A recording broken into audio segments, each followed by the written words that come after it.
on mixlr.com/wakeupcalldt, where you're listening. You're watching on Facebook Live on facebook.com/live-now-dt. So however you're tuning into the show, thank you so much for being a part of Wake Up Call with Dan Tortora, where sports truly meets that thing called life. I appreciate you being here and appreciate you having some fun with us here every Monday through Friday from 9 a.m. to 11 a.m. Eastern Time, again on mixlr.com/wakeupcalldt, as well as on wakeupcalldt.com where you're listening, and on facebook.com/live-now-dt, and on youtube.com/wakeupcalldt where you're watching. So however you're connecting with the show, thank you so much for being a part of it and hanging out here with us inside of the Cafe Kubal studios. Cafe Kubal with 5 locations all throughout our community: 3501 James Street, 324 West Water Street, 208 North Townsend Street, and 401 South Salina Street in Syracuse, and their newest location that you will find in Manlius at 343 Fayette Street in Manlius, New York. So a big shout out to Cafe Kubal and to all the wonderful things that they are doing and have done in our community. Truly appreciate them so very much for that. So with that being said, we have an awesome show set up for you. I'm very excited about the opportunity to bring you today's broadcast of Wake Up Call with Dan Tortora. So much good coming up here on Wake Up Call with Dan Tortora, and very much looking forward to telling the stories that we get to tell through the eyes of a walk-on. I have the pleasure today to tell the unique story of playing collegiate sports through the eyes of a walk-on, and not just one walk-on, but 2 this morning, as Jacob Hill will be joining me inside of MonPazPopcorn.com's What's Poppin'. Jacob Hill will be joining me, who played running back and on special teams for Syracuse. He'll be joining me at 9:15 a.m. Eastern Time, and then I'll be joined by Chris McKenzie at 10:15 a.m. Eastern Time, who came into Syracuse to play safety. So we'll talk with them both about their roads. Chris McKenzie actually just posted something recently and about his journey and about everything, and that kind of provoked me. It did provoke me to speak with him and want him to come on to the show, and then Jacob as well. Just a perfect match here to speak through the eyes of a walk-on, and God kind of helped me set this thing up in a perfect way without me even knowing. So much appreciation to Jacob and Chris that will be joining me today to tell the story of joining Syracuse, and in general just joining a team collegiately through the eyes of a walk-on, not having a scholarship coming in and working to put themselves out there, and just what they learned from it, what they took from it, and what life is like from that, because we don't hear from the walk-ons a lot.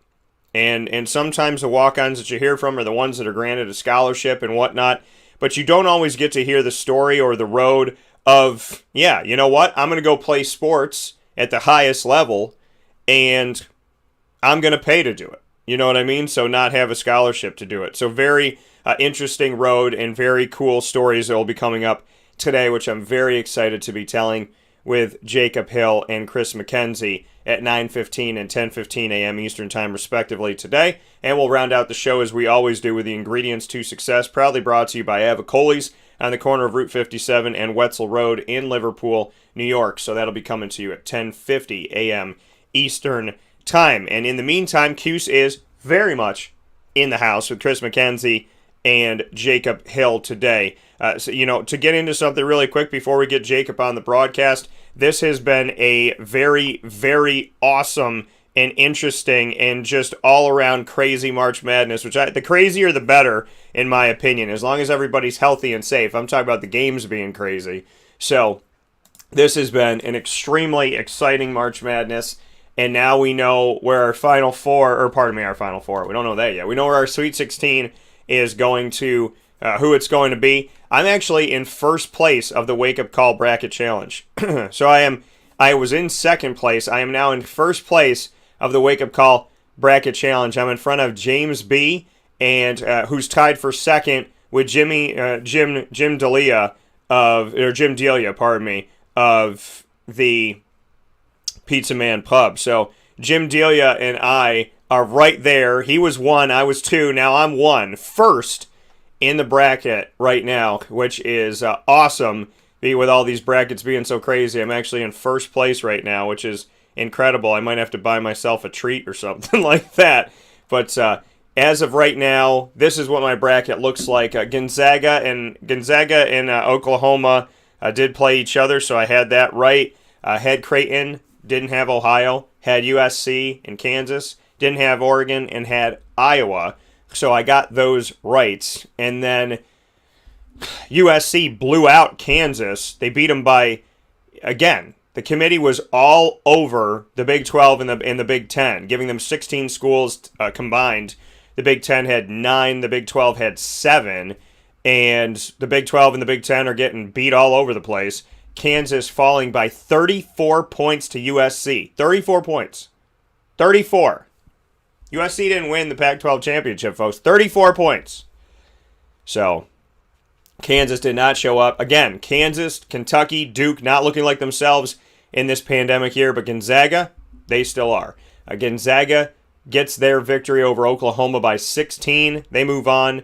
They will play Creighton. So Creighton has won 2 games now. They defeated UC Santa Barbara and they defeated Ohio last night. So Gonzaga will play Creighton in the Sweet 16. USC will play Oregon in the Sweet 16 there. I only have Gonzaga saving that part of my bracket in the West. In the East, Michigan defeated LSU. So Michigan will move on, the number 1 seed, to play Florida State.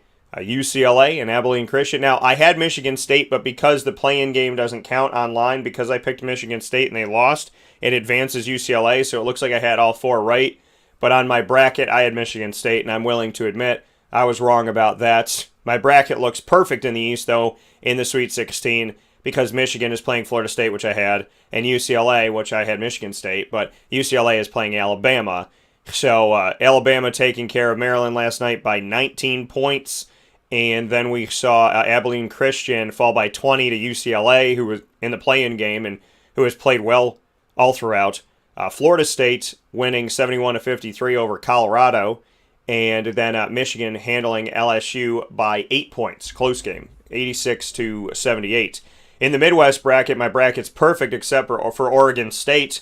And Loyola Chicago will play Oregon State. Syracuse will play Houston. And then in the South bracket, that's all kinds of messed up, but I still have some life in it. It just doesn't matter after this because the teams that I had advancing are already gone, but I still have teams alive. I have Arkansas alive, who will play Oral Roberts, who's won 2 games, defeated Ohio State 75-72, and they defeated Florida 81-78. So Oral Roberts will take on Arkansas, the 15 seed against the 3 respectively, and try and beat another team from the SEC after taking down Florida. And then we have Villanova and Baylor, and I have Villanova in that game.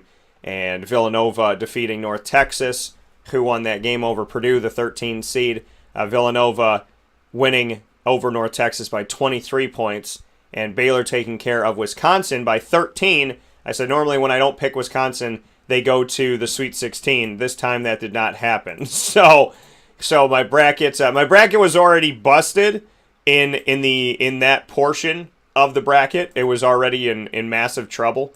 So it didn't really matter if Wisconsin had done it or not, but it's my back and forth with Wisconsin that when I don't pick them, they go. When I do pick them, they don't do anything. So Wisconsin losing to Baylor, which means Baylor, Villanova, Arkansas, Oral Roberts. So that's what it looks like, folks. That's your final 16 in the nation.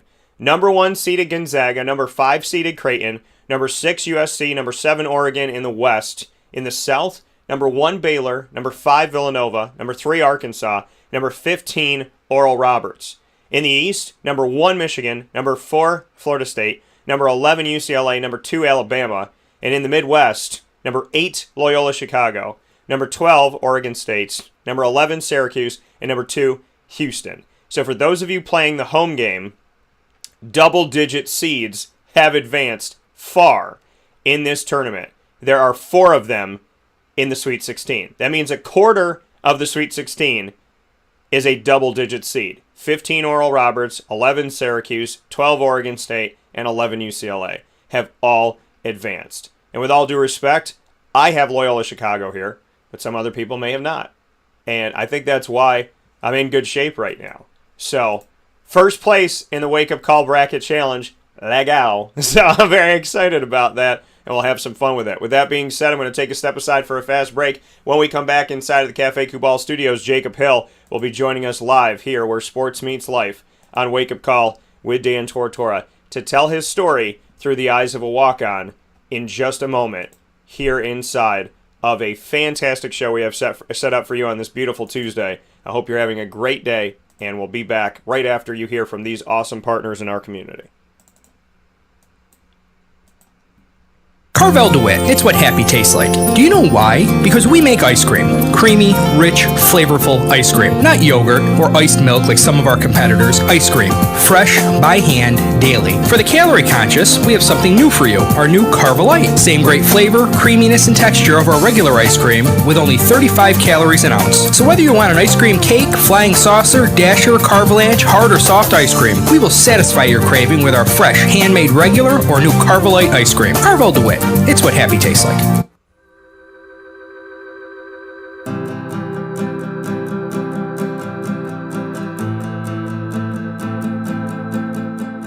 Cafe Kubal offers same-day local delivery of our products, offering no delivery charge for Onondaga County. Shop cafekubal.com for fresh roasted coffee beans, cold brew, travel mugs, and all your essential Cafe Kubal needs. Cafe Kubal, coffee for the soul.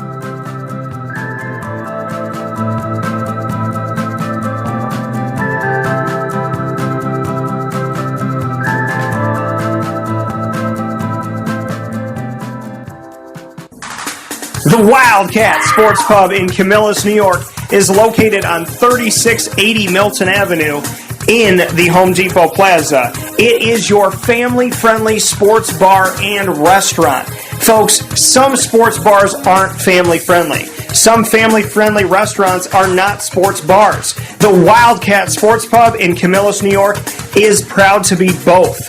It is that marriage that you've been looking for years. The Wildcat Sports Pub is your home base for your sports bar and restaurant needs, games for the kids, indoor and outdoor activities, and enough things on the menu to come back every single week and get to try something new.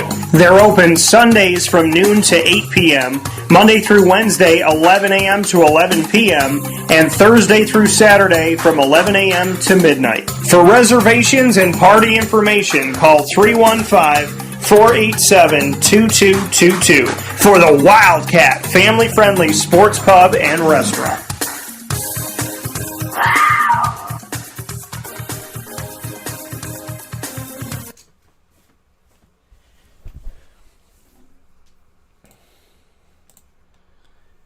Welcome back here to Wake Up Call with Dan Tortora on wakeupcalldt.com, your one-stop sports shop, and on mixlr.com/wakeupcalldt inside of the Cafe Kubal studios. You are also watching on Facebook Live on facebook.com/livenowdt and on youtube.com/wakeupcalldt. So however you're connecting with the show, thank you so much for tuning in to Wake Up Call with Dan Tortora and having some fun with us here on an awesome opportunity to tell some really cool stories in a very unique way through the eyes of a walk-on. We have Jacob Hill with me here in just a second, and we have Chris McKenzie in hour number 2 inside of these Cafe Kubal studios. So, welcome to the show. Appreciate you being here, and very excited to have Jacob on the show. I told him off the air, I became a fan pretty quickly, and, was really happy to see what he could do and to get out there and make it happen. And so I have all the respect in the world for, what he did and the effort he put forward. And more than anything else, I'm excited to have him on the show here and to talk from here about his story and everything that's going on. So we welcome Jacob Hill from Michigan. Jacob, how are we doing today? Pretty good. Just excited to be on here, man. How you doing? I'm doing well, man, and I told you that I became like an instant fan of your journey and whatnot. So bring me into that journey. How did you end up at Syracuse?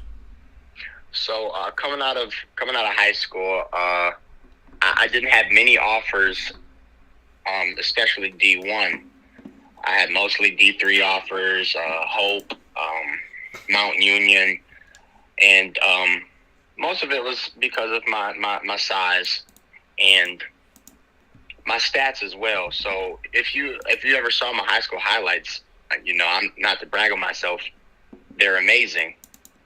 But coaches also look at stats, and I didn't get the ball that much, but every time I did, it was always something to see. So, coming out of high school, I actually planned on going to prep school because I was going to go to either Princeton or Cornell, but they needed my ACT score a little higher. They wanted me to get a 26. I took it 3 times, and I got a 22, a 24, and a 24. And they were like, "So here's what we can do.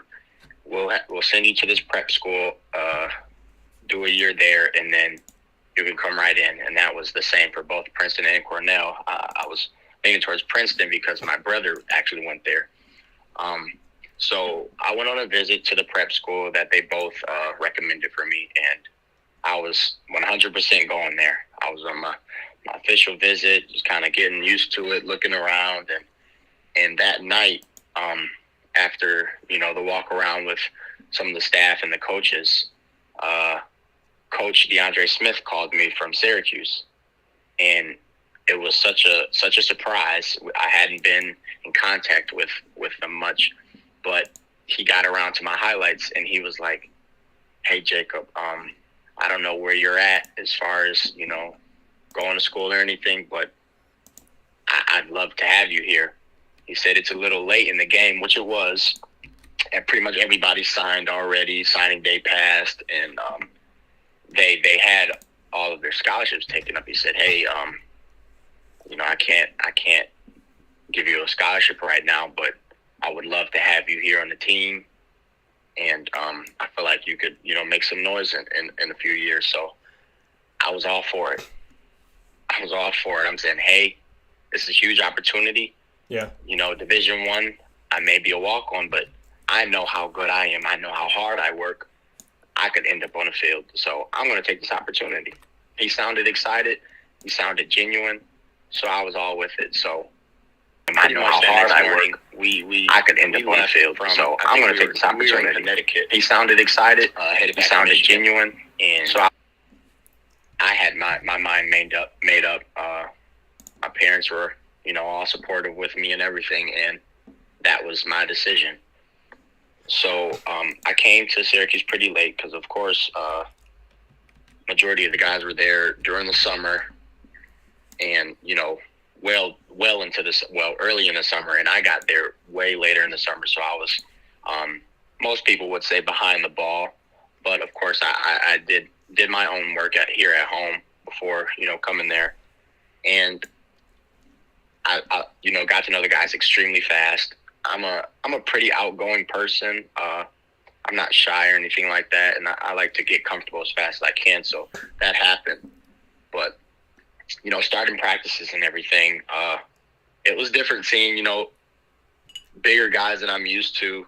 It's a difference going from high school to college. It definitely is. But I quickly saw that if you have the work ethic and the talent behind it, not too many things change. And, I hit it out the ballpark at practice, with my effort and some of my playmaking abilities, which quickly, I was given the opportunity the very first game, my freshman year, to get in. We played Rhode Island, and we were beating them pretty bad. Coach Smith said, "Hey, Jacob, go ahead." I played pretty much the whole second half, or more so the fourth quarter, and I was able to pop off 90 yards. And it was an extremely exciting experience for me, getting the opportunity to showcase my abilities as a walk-on the very first game of my freshman year, which is a lot of times unheard of. And a lot of times people don't think, I can do it when they just see the word walk-on, and they have quick assumptions, quick prejudices. But, I was just extremely happy to go out there and show, hey, this is not the story for everybody, and give, walk-ons it's almost like I haven't been a part of this movement, but it is one, like the walk-on movement, where they have something to prove. They have a chip on their shoulder. And I didn't always feel that way because I knew I had the talent and the work ethic. So I knew there would be some kind of, product that I had to offer. Yeah. And it was just an amazing time. I remember I got to talk to you immediately after the game. I don't know if that was immediately or the next day, but I did talk to you, and that was just a great time to tell you about who I am and my work ethic and why I'm playing and my future. And immediately after that game, it was just a extremely bright future. I talked to Coach DeAndre Smith, who was a running back coach at the time, and he was letting me know, like, hey, there's a bright future ahead of you here at Syracuse. And I was just really excited. But as you know, the old coach switcheroo. Yeah. Yeah, that right there was, honestly, it was a setback. And I did what I could, as far as showing my abilities, but when a new staff comes in, they don't know exactly who you are. They already have in mind who they want. It's only so much you can do, honestly. I didn't do anything different.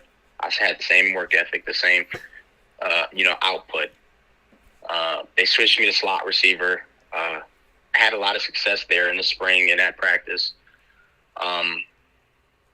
They switched me back to running back, which was different because I was way behind the ball on, the playbook from a running back stance with the new staff. Switched me back to slot, but all in all, I learned a lot. Them switching me to slot made me so versatile. And when I ended up transferring to Findlay University, I played slot. I didn't even play running back, which I played in high school and my 2 years at Syracuse. And that experience at Syracuse made me make a lot of noise at Findlay University. A lot of noise. And great experience. Right when I got there, it was a great offense, a great quarterback, great offensive line, great receiving core. Matter of fact, one of the receivers on our team is in the NFL right now with the Chargers. Another one, he just transferred to Youngstown State, but I can see him in the NFL really soon. Really big guy. But first year there, we made it to the Division II National Tournament for the first time ever. Made it 3 rounds deep. We ended up coming up short, but we did upset the number 2 team in the nation. And I ended up having all conference honors at both receiver and kick return and punt return. Both years while I was there, and overall just great experience. I got looks from the NFL, got to do a pro day, got a few CFL looks, and to tell you the truth, I'm actually still working out in training for that right now. I got invited to the a showcase right after the season that I played really well. Got to talk to a few NFL teams, but didn't move forward. But I do actually have another workout coming up here soon for the Calgary Stampeders. And it's an incredible story, and I thank you for taking the time to go through that. Jacob Hill here with us this morning on Wake Up Call with Dan Tortora inside of the Cafe Kubal studio, speaking with Jacob about his road as a walk-on coming into Syracuse and then making that transfer over to Findlay and what you were able to do there. I mean, I have so many different things to unpack and get to. First and foremost, I am honored and kind of rendered me speechless that you remembered the fact that we talked after your game. And so that means a lot to me, Jacob. And I guess I would start there and saying thank you for that. No, thank you. It was great talking to you. I hear a lot of things about media and reporters, and not good things. But especially it being my first time and getting able to talk to you, it gave me a whole different outlook and let me know, hey, there are great people who are rooting for you, who are looking for positive in everybody type of people out there in media, and you definitely made that a lot easier for me and made it a great experience. Well, I appreciate that. I know my mom, my dad, my grandparents, my my friends very close to me would be happy, my mentors, because that's exactly what I go for. I say it all the time on the show. I'm a 0.1 percenter. 0.1% of the media cares about the kids, cares about the coaches, and the other 99.9 just want a story. They don't really care about you. They just want to make you feel comfortable enough to give them information that they can use and abuse. And that's just not me. So it means the world to me that you saw the difference, because, I've been doing this for more than half my life. And every day I wake up, I'm always hoping and praying that, like, I'm doing God's work. I'm making a difference. And dude, seriously, I'm honored. Like, I liked you and I respected you before this conversation, and now I'm just like, man, I'm gonna go out to Michigan and hang out with this dude for a minute. So, like, I got a lot of respect for that. I really do want to say thank you. I don't know what to say other than thank you.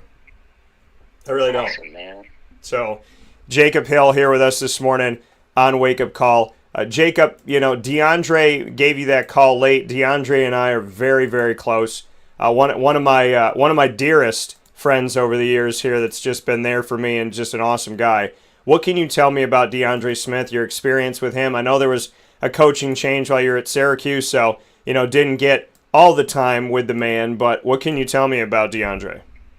Amazing coach, so detail oriented and all around great man. So not only did I start liking him already just because he saw my talent and gave me an opportunity. He, on the practice field, outside of the film room, in the film room, he was always just great energy, always excited. First person at practice to, be up and loud and running around. So much energy and just a great guy. He was always positive. Everything he said to us was trying to build us up as men and as better players, up and loud and running around. Like I said, as men, so much energy. And to this day, just a great guy. We stay connected, always positive. Always everything he said to us was trying to build us my back as look out as men and as better players, trying to help me find a job or like I said, as men. Just a great to this day guy. He knows that his life is more than football. So a person I know he always helped us with our character as well. Whether it's trying to help me find a job or anything.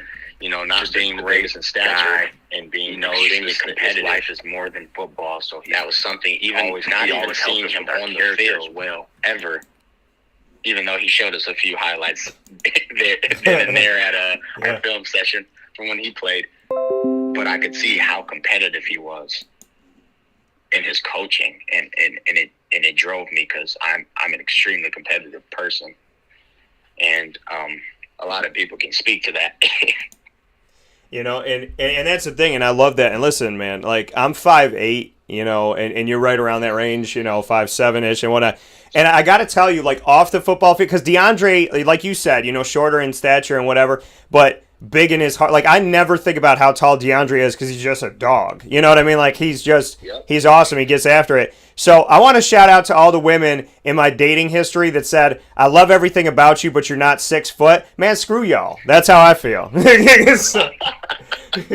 you know what I mean? Because, you get it. You're like, God made us this height, and the thing is, 5'7", 5'8", that's that's a normal height. That's the thing that I don't, and they talk about, like, Kevin Hart, and he's like 5'2" or whatever he is, 5'4", and his wife is tall and gorgeous, and I hear this from women all the time, Jacob. It's like, I can't wear heels around you. I'm like, man, wear heels. What do I don't have short man complex. Put your heels on. You know what I mean? It's okay with me. It's okay with me. Right? There ain't nothing wrong with it. So let me just get away from football for a second, and let's speak to the 5'7" and 5'8" men out there. What do you want to say to them? Because I respect the heck out of us. So what do you want to say? Honestly, I think it's all about your confidence. Yeah. It's all about your confidence. If you have that, I think that's pretty much the whole battle. Because, hey, being short, I almost forget that I'm short. First off, I don't think I'm all that short, but like I was saying, if I'm out here with enough confidence and walking around here like I'm 6 foot, Yeah. I don't think anybody's gonna turn me away. No. So I mean, like, wear them stilettos, girl. Do your thing. But like, I just find that funny, man. Being in the, I didn't expect to be in the dating world again, and the fact that I, hopped back into it. I guess it's an interesting world here now. I do realize that if a girl's taking 900 pictures of herself and she's on Instagram all day, she ain't my girl.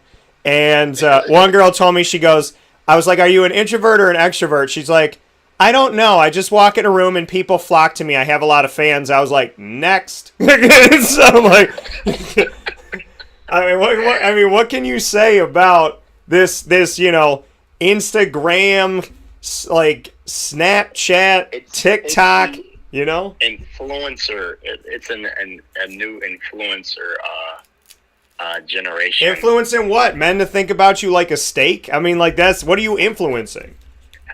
That's the thing. I have no idea what the influencer move came from. Yeah. But it's here, and it seems like it's kind of here to stay for a while. But I'm definitely not the biggest fan of it.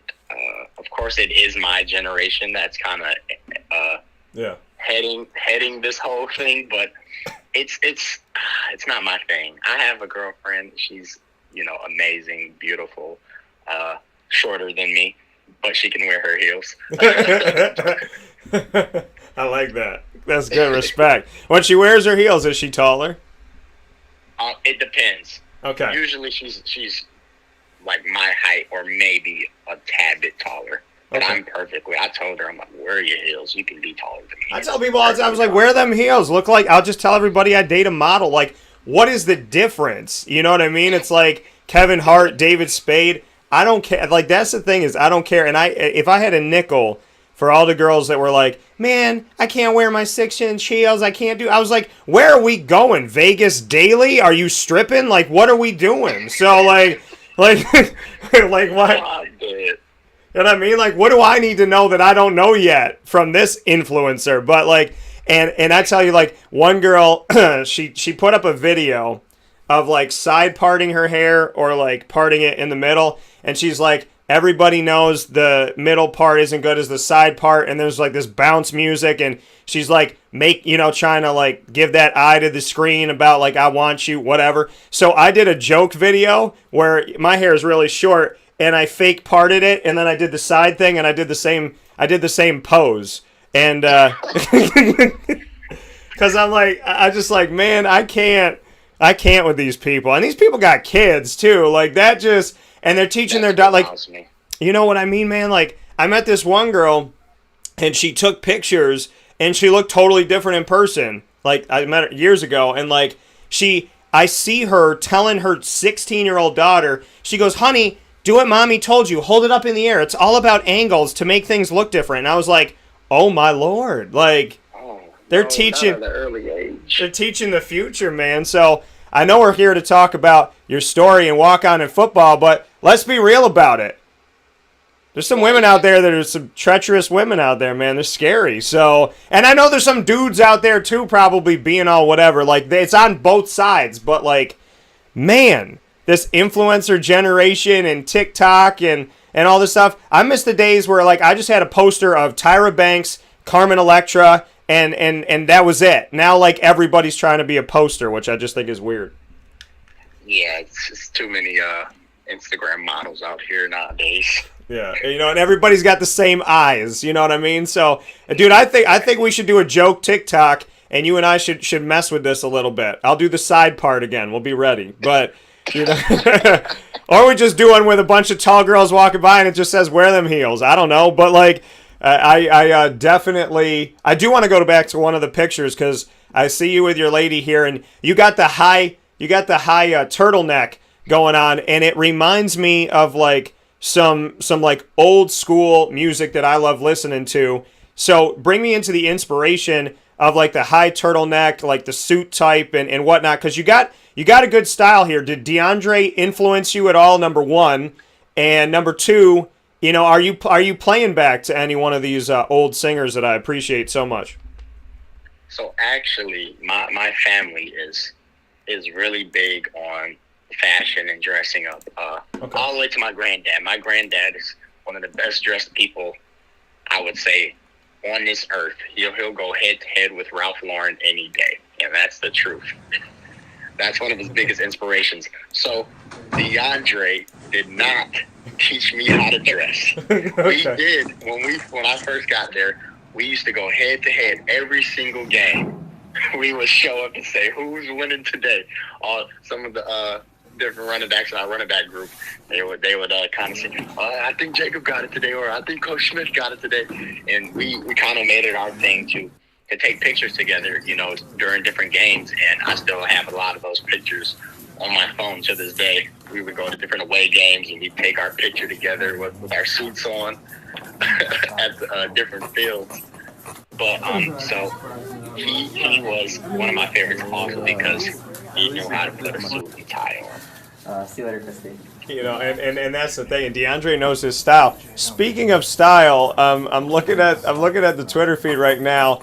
Who is this teacher that wore trench coats and straw hats? And what is this video that you? My goodness, that was my I think it was my honor statistics. I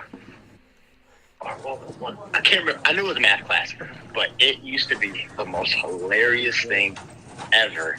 And I think it was the first day of the school year popped off, and I saw him walk in with a trench coat and a hat, and it was pretty hot. It was extremely hot. So I was kind of like, all right. And then the next time I had the class, he came in with it once again. So I was like, all right, this is a little weird. So third class comes around, and I decide to pull my phone out and see if he's going to wear it again. Yeah. And lo and behold, he did. And from there on out, for the entire semester, I would take a video of him walking into class. And then I kind of came back to it and realized that I had all those videos and decided to make a compilation. Yeah, I mean, I'm looking at this, man, and shout out to you because the compilation it's cool. I like the little notes there, like another day, and then is that a whistle on his back? Never peeped the shoulder joints. I like that. And when it was like 90 degrees, and then it was like 52. Well, at least this is more to the weather. But yeah. Straw hat, trench coat. I mean, this man. He kind of almost looks like, I don't know if you ever saw the movie like Constantine with Keanu Reeves, but he almost looks like he's one of the people like battling demons or something like that. You got the trench coat. Literally. You know what I mean? Or maybe like a character from Street Fighter or like Mortal Kombat or something like that. But it's, respect. Obviously that was his style and that was the way he was, but a very, very interesting to see a straw hat, trench coat math teacher. I couldn't help but mention it because I was kind of blown away, and I liked your captions that you put in there as well. Yeah, I've always been big with the video making and editing, like very early on. I do my own highlights, but like in my time at Syracuse, I don't know if you remember the Running Man Challenge video that we did. I think that was my sophomore year. We did a Running Man Challenge video that I made that went viral on Twitter, like millions of retweets and likes. That was a hilarious one. I wish I could find that. I have the actual video somewhere on my phone, but I don't know if I have it on my Twitter anymore. I think we had Kate and Samuels post it, and that was the account we went viral on, but that was a while ago, 2016. But that's it. So you've always been into editing? You've always liked that? Yep, I do it to this day. That's actually one of my little side gigs. I have my own media business where I do live streaming, pre-recorded videos for churches, for bands and artists. I do video editing for them as well. One of my little side things I do right now. All right, that's cool. I like that, and I can respect it because that's my world and appreciate it. So Jacob Hill here with us this morning, hanging out, walk on to Syracuse, then went on to Findlay and continue to play his career. So, Jacob, for you, as you so nicely brought us in the intro here of our conversation through your career from high school to Syracuse to Findlay, what made you transfer over to Findlay? Was it, obviously the coaching change and putting you at slot and all that. did that, pretty much provoke the change? And going to Findlay, I know you talked to me about some of the stuff you got to do, but did it bring out the best in you, so to speak? So I ended up transferring mainly because, I wanted the opportunity to play a lot and play now. The new coaches came in, so that did, set me back a little. I did what I could as far as practicing hard, showing my talent. But being a walk-on, that last game of the season, my freshman year, I dislocated my shoulder and had to have surgery. So that spring, I wasn't, full contact for that spring. So that was also another setback. So I just never got that full opportunity to play as much as I wanted to. So that's what ended up making me transfer. I stayed that entire season. And I think I played kickoff that first game, and then kick return, I think, one game. But that was it. I still traveled every single game. Coach Favors, he vowed that if you were on the scout team and you were performing really well, you would travel. And I also was the backup kick returner, so that gave me the opportunity to still travel to every single game. So that was still nice. I will say, as a walk-on, I wasn't treated as one.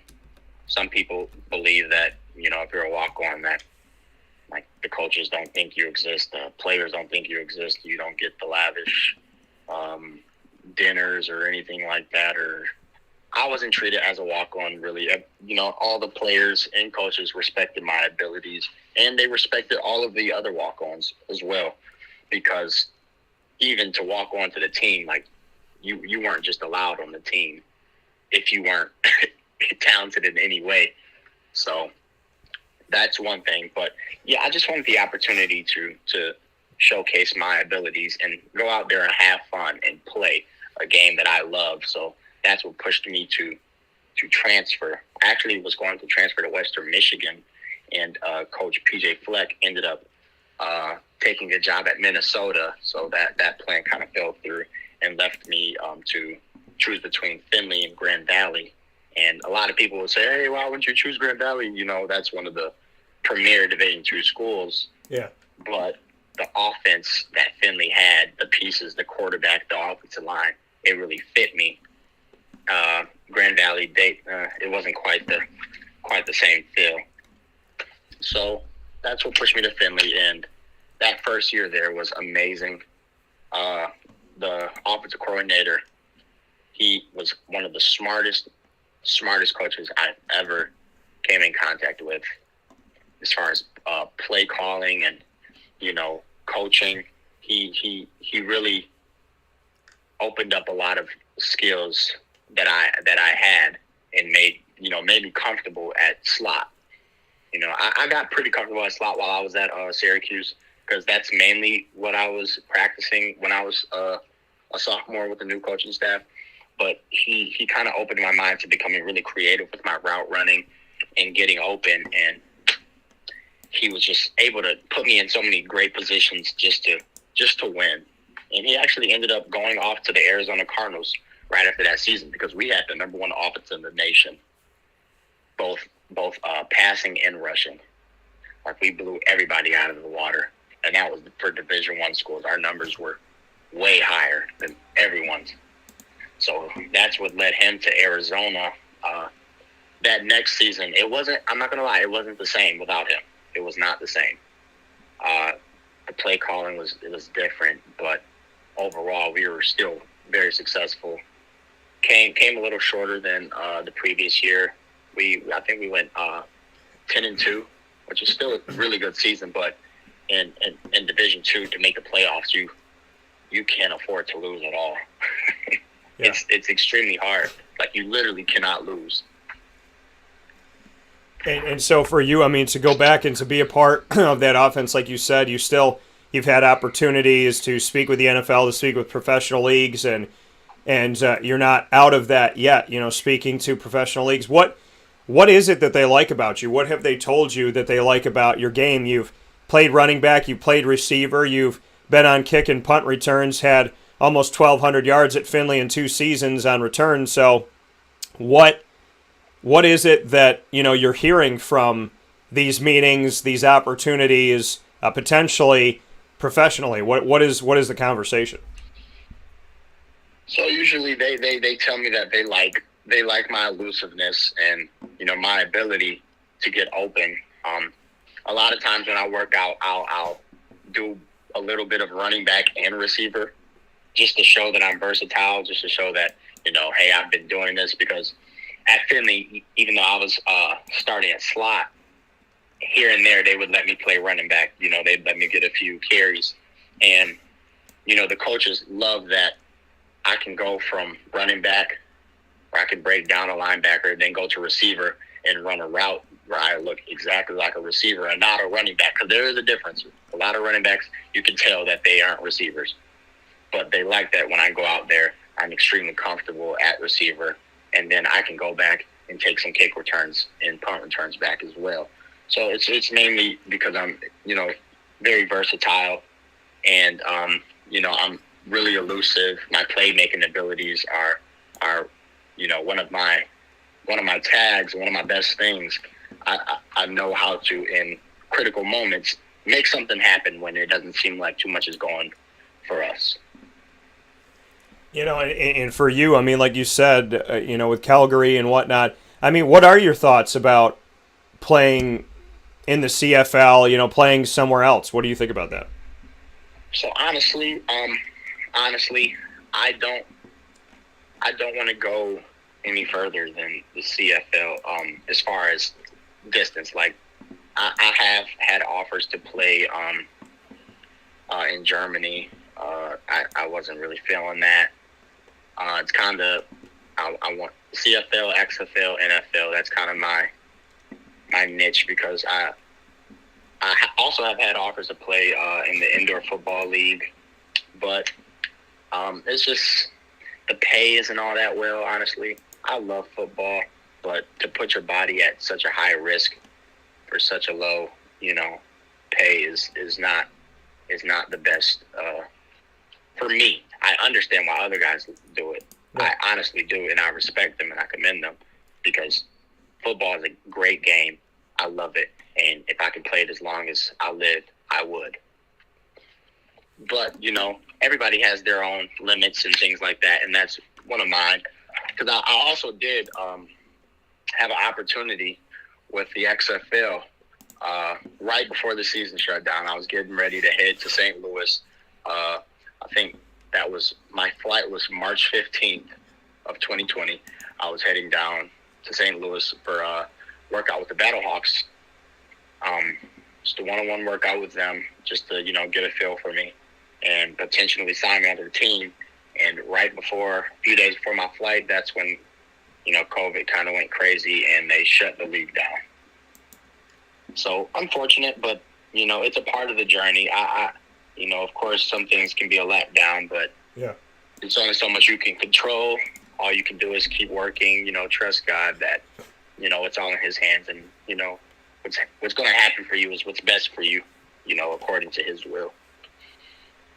And Jacob, speaking here with Jacob Hill, Syracuse Orange and Findlay football alum, speaking on his story today. And, Jacob, you just said it, it's all, you kind of, bend to his will and, focus on that and listen to that. When I was growing up as a kid, I don't know how you were, but whenever somebody would say to me, when something didn't go my way, or I didn't get something I wanted or something I hoped for, they would say, if you want to make God laugh, tell him your plans. And I get really mad.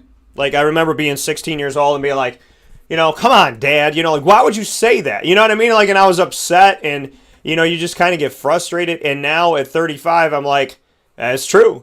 If you want to make God laugh, tell him your plans. So, what can you say to that? How have you lived that? And how much do you trust God that when something doesn't go your way, like with, the XFL and the season getting shut down, I mean, whether it comes to romantic relationships, friendships, jobs, places to live, whatever it may be, when something doesn't go your way, have you always been able to bend the will, bend to the will of God, or have you had to learn the ability to do that?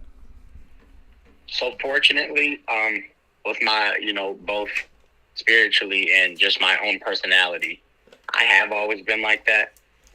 Even with little things, I'm a person that doesn't worry much at all.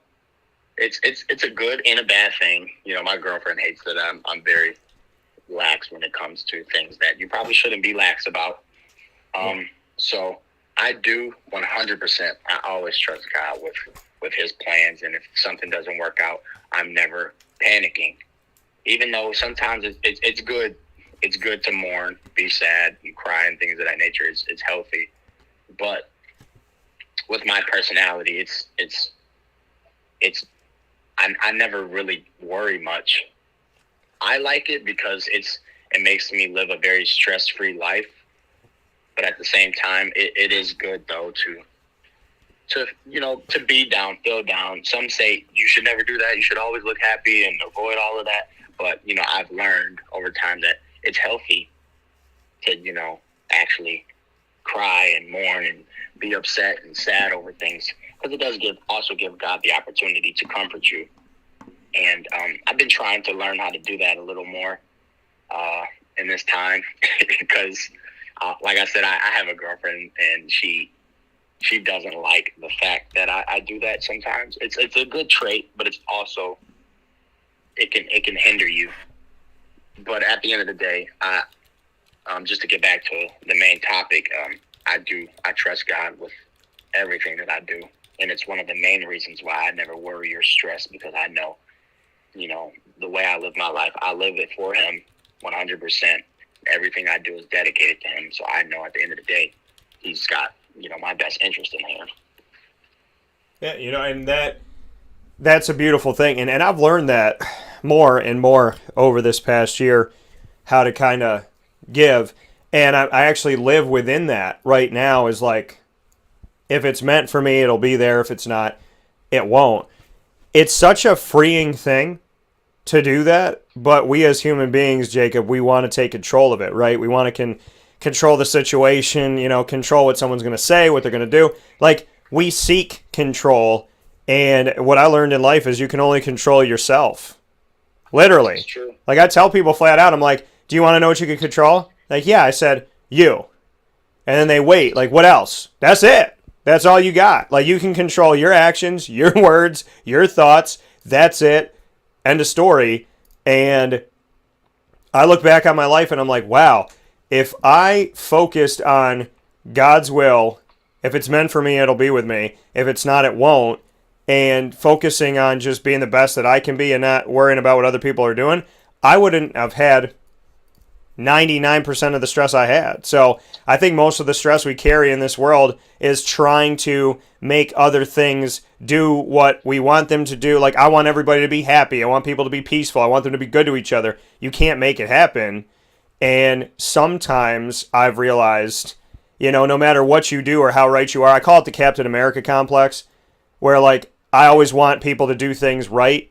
And if somebody in power is abusing it, I want to, like, talk to them about it and hope that they'll change, but not everybody does. And sometimes it's the reality of, like, this is how it is and this is how it's going to stay and this is what they're going to do.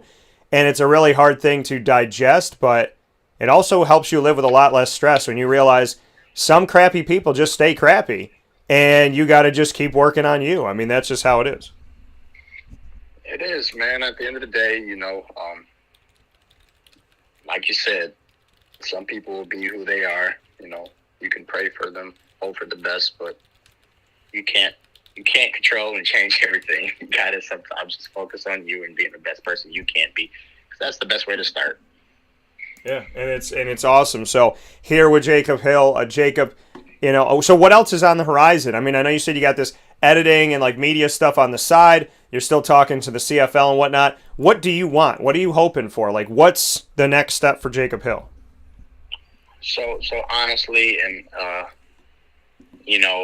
my biggest dream is always to continue to play football. So that's an easy one to say. Is hey, go to the CFL, and then play really well, and then go to the NFL. So that's an easy one. But I also, outside of football, I want to start my own, full media company where, I have a full team and we live stream and do big events for General Motors and things of that nature. And, I've been taking steps towards that with, doing what I do now. And also I just got a new job that I'll be starting really soon as a project manager for a advertising agency for Cadillac. So that's a life update and a big step towards what I want to do in the future as far as starting my own media company where I get hired with bigger companies like Cadillac and things of that nature just to run the events, both audio and visual side of things, shoot commercials, live stream all kinds of things and all of that stuff. Yeah, that's awesome. Well, you and I will obviously continue our conversation off the air, and we'll keep talking from here. But I just wanted, Jacob, it's cool. It's crazy how quick it went by because here we are in the second hour of Wake Up Call here inside the Cafe Kubal studios, and I feel like we just got started. I'm like, I want to talk about this, I want to talk about that. So, I got to tell you, man, like I love your personality. I loved it from the time I met you. I respect your fight and your desire and your drive. And, I love that you ain't about those women that talk about 6 feet and heels and all that garbage. But, but man, like, no, in all reality, I really am like, God sends unexpected blessings, and you were one of them that came to Syracuse. And on top of that, like for me at least, and then, beyond that, what I think is really cool is, like you talked about, you remember that time we spoke, and that to me was a real unexpected blessing today. So, like I want to again thank you for being, somebody that just really genuinely made my day today. I appreciate that. Man, that's awesome, man. It's always great to be a blessing to somebody. But you were the same for me when you just interviewed me. It was just an amazing thing to, like I said earlier, to see the different side of media and people who have genuine goals in life.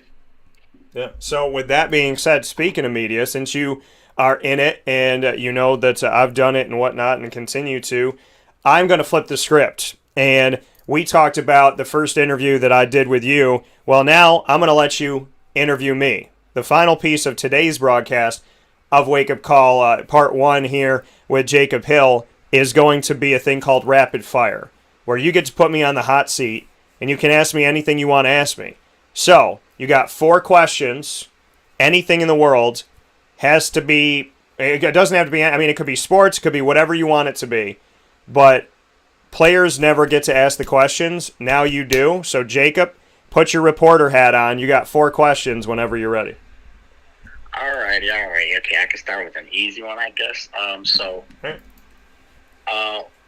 What made you get into, media and, sports media? Well, as a kid, I've always been a sports fan. There's a picture of my parents put like a SU sweatshirt on me when I was 1. So I've always been around sports. I always went to games with my parents and growing up. So I played basketball. I think I had my first basketball at 3. It was one of those blow up basketballs in that little water pool, and that's the one time in my life I could dunk. So that was cool, and so I like that. I said I'll dunk before I die, which I've actually done. I've gone in because I can jump and grab the middle of the net, and then I just pull myself up, and I have somebody throw me a ball, and then I dunk it. So that's how I do it. But spoiler alert. But yeah. So I would say I've always loved sports. I have a photographic memory, and I collected cards growing up, and I would just flip to the back, and I don't know. I just would take all the information in, and then I would want to talk to my parents about it. And my parents, I remember my mom at the table one time, she's like, okay, that's enough, 10 minutes straight of sports, I love it, honey, and love your drive, but let's talk about some other thing, we'll come back to it. And it's funny because my mom never really paid attention that much to sports or listened to it ever.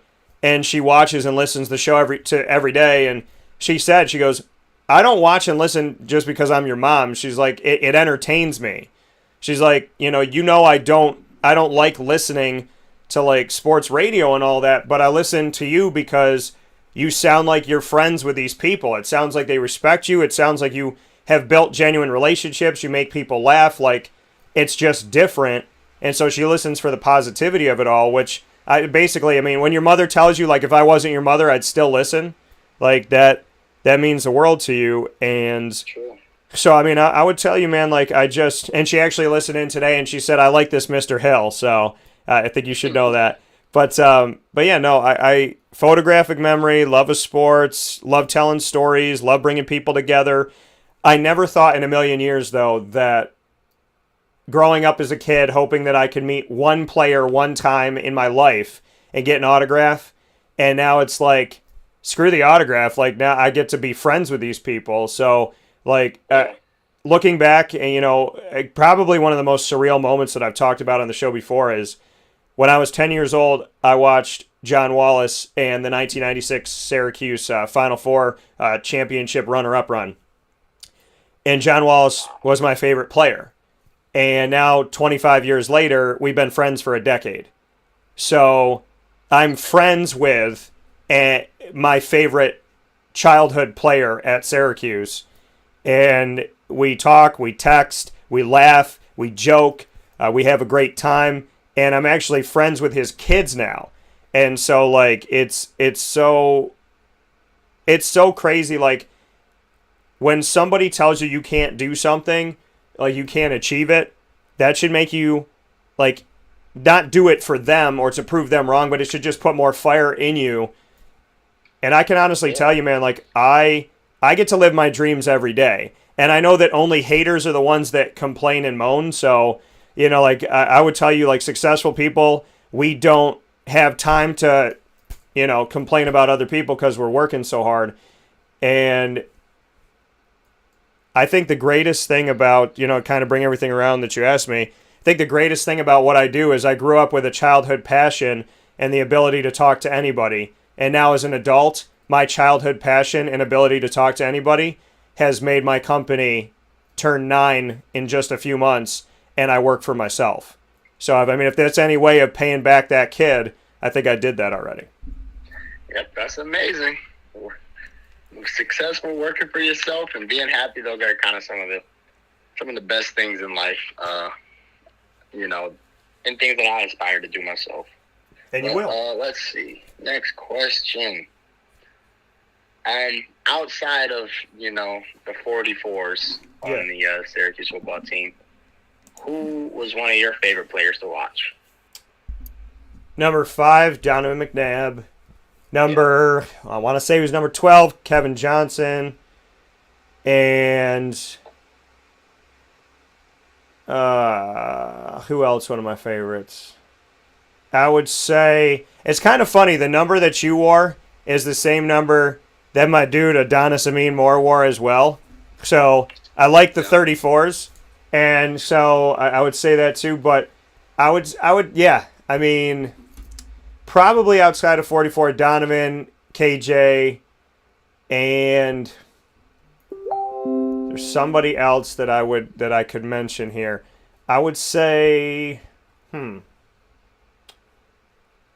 yeah, it would probably have to be those guys because that's what I grew up on. But one of my best friends, Rob Drummond, wore 36, and I was really, really, really little when he was playing. But like, I would probably have to throw him in the mix because I just respect the heck out of him. So 36 will mean something to me too if anybody wears it on the team. That sounds good. It's funny. I was actually supposed to be number 24. That's always been my number from Little League, high school to college, at Finley. But I was supposed to be number 24. That's what they gave me. And then right before the first game, they said, you'll probably be on kick return, and this person on defense may be on it too. So we'll have to switch you to 34. I was like, oh, all right. But it grew on me. I'm not too big of at all, one of those people who thinks like my number is everything, and It's the reason I play good. Yeah. I'm not one of those, so I wasn't too mad. Yeah. Listen, man, I've always been 21 because my birthday is October 21st, and I went on a team in high school, basketball team in high school, and I was 13, 1 for 5 seconds. I was 23 and 31. So, because they didn't have number 21. They just didn't make it. I was like, well, can you go make it? Like, you know what I mean? Like, who made these numbers? Like, just go take my 23 jersey, take the 3 off, put a 1 on it. Let's make it happen. So, but so I never got to wear 21, which was, something I wanted to do. But that's, the heart of the player is the heart and the work ethic, not the number. Yeah. Yeah. It was a letdown, but hey, I got the switch right back when I transferred. Yeah, you got it back. That's all that matters. Yeah. But, okay, let's see. I think I got 2 more questions. Yeah. I guess I could ask you this because this is very relevant. How's your bracket doing as far as Syracuse? I will tell you that my bracket in the Wake Up Call Bracket Challenge is in first place as of this morning. So I was like, yeah, so feeling good about that. My Midwest bracket that Syracuse is in, I knew I should have picked Oregon State Beavers, but if I had picked them, I would have been perfect. My Midwest bracket is clean, except for that. I had Loyola Chicago, I had Syracuse, I had Houston. I cover Houston in the American. My East bracket, I have all 4 of those teams. I had Michigan State, but because they don't count the play-in game, it switched to UCLA. So I think it's an unfair thing, and I'll be the first to say, like, I don't deserve to have that one. But I had Alabama, I had Florida State, and I had Michigan.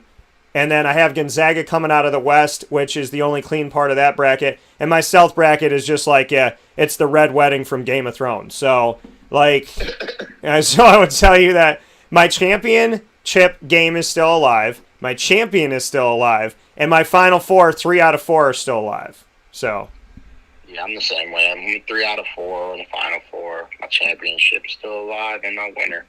So, I'm in second place right now. I woke up to that this morning, but hey, I think I'll be able to make a squeak and win this one. Let me ask you though, like, my luck is up there.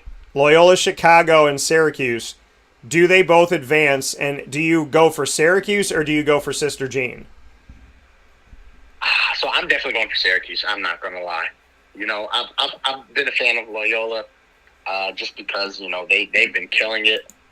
A great story behind them, but I got to go with Syracuse. I have to. It's my heart. It's where my heart's taking me. Okay. All right. Fair enough. I like it. If that happens, man, I'm going to, like, Sister Jean / Syracuse. That's going to be pretty awesome, and I hope it does. What is your, what's your final one for me? Let's see.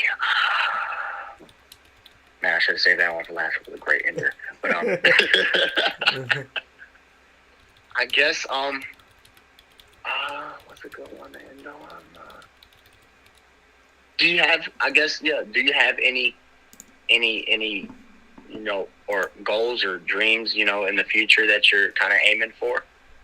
Yeah, I do, and I love that question because this past year has really, like, pushed me to work on stuff and think about stuff. I have acted. I was an extra in The Amazing Spider-Man 2 with Andrew Garfield, which was pretty cool. So I actually made it in that movie. So I would love to act. I would love to screenwrite. I work on music, and so I'd love to keep doing that. And probably the biggest thing that I got that itch for right now, and people have been asking me for years, which I appreciate and I thank, is for me to. I know that we laugh today on the show, and I interject comedy in all that I do, whether I'm hosting trivia or hosting a fundraiser or doing any one of my shows. Super Powered Pop, my entertainment show, Dan on Disney, obviously my Disney show. So, or doing Wake Up Call. So, I mean, I always find a way to bring comedy into my daily life, but people have been asking me for a while about finally doing stand-up, and I'm really, really considering it. But I'm telling you, man, when that door opens, as my mother said, ain't nobody safe. So, like, it's, bro, it's, I'm going to tell you, we both believe in God. I don't think God gave me all these women except for I want to believe he gave them to me for material. And I looked at him, I was like, God, I'm not going to challenge you, but like, I don't think I need any more material. Like, I think I got enough. And he's like, well, I just want to make sure when you're touring like 10 years from now and you're out in Australia, you still got something to say. So like, I got something to say. And I had two girls that didn't know each other separately in my car, sit in my passenger seat, and say along the lines of these words. If we ever break up, or now that we're breaking up, will you promise me to never tell anybody, promise me to never tell anyone what I did to you? And I was like, man, that's the only thing I could take from this is what you did and telling people about it. So like, of course I'm going to say it. I won't say names, but yeah, man, I've been married. I had the mother-in-law that, you know, she wasn't Satan, but she would be like Satan's +1 to like a dinner party. So like, so like, you know, shout out to her if she's listening. But yeah, man. So I've seen a lot. I've been around a lot. And all I could say is the last girl I dated, it was like there was like a little shadow, like a demon chasing her around my house. And for the first time ever in my life, I had angels fall off my Christmas tree. Oh, wow.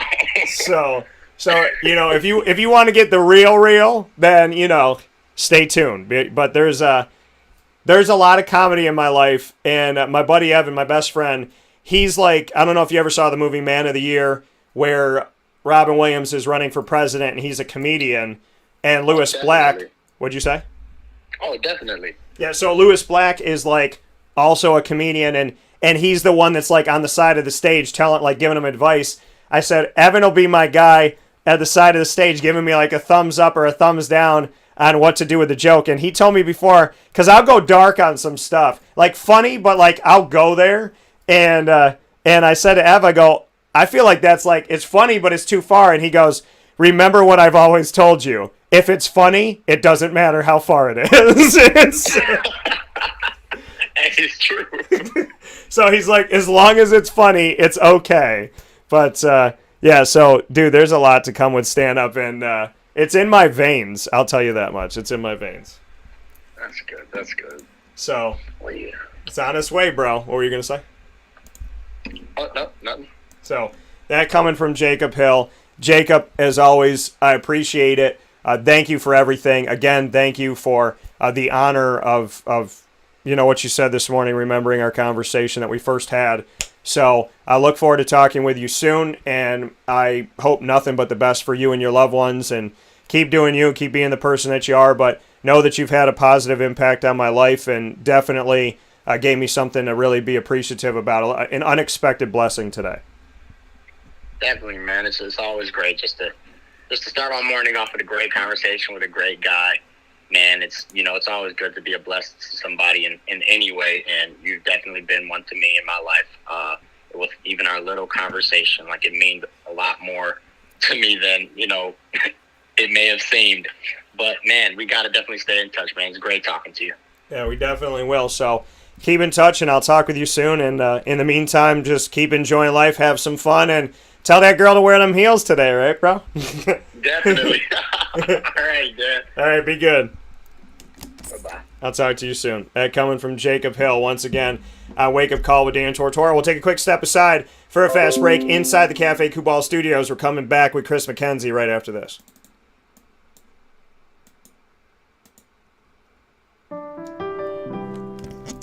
Avicolli's Restaurant, located right at the corner of Route 57 and Wetzel Road, is proud to be your local neighbor, growing with you for over 20 years. We're open 7 days a week for lunch, dinner, and drinks. For takeout, delivery, or catering, call us at 315-622-5100. When you order online and use our promo code AVS10, you will save 10% on your online purchase at myavicollis.com. And make sure to join us monthly for our live on-site broadcasts centered around Liverpool athletics.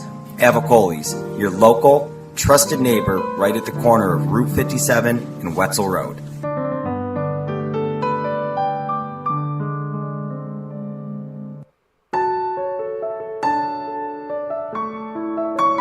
Having peace of mind when you're out of town that your furry-loving friend is safe and sound means taking them to Canine Campground, because we all know that when it comes to the love of our pets, it goes well beyond the call of duty to make sure they're safe and sound. Right, Lily?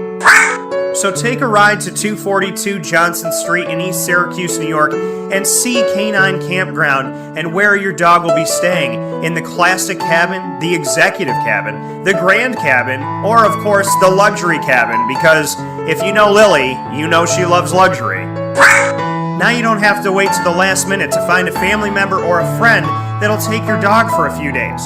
Call Canine Campground at 315-299-4013. That's 315-299-4013. Their drop-off and pickup times are Monday through Sunday. Check K9campground.com for more information. That's the letter K, the number 9, and campground spelled with a K.com. K9campground.com. When you're going out of town, bring your dog to Canine Campground.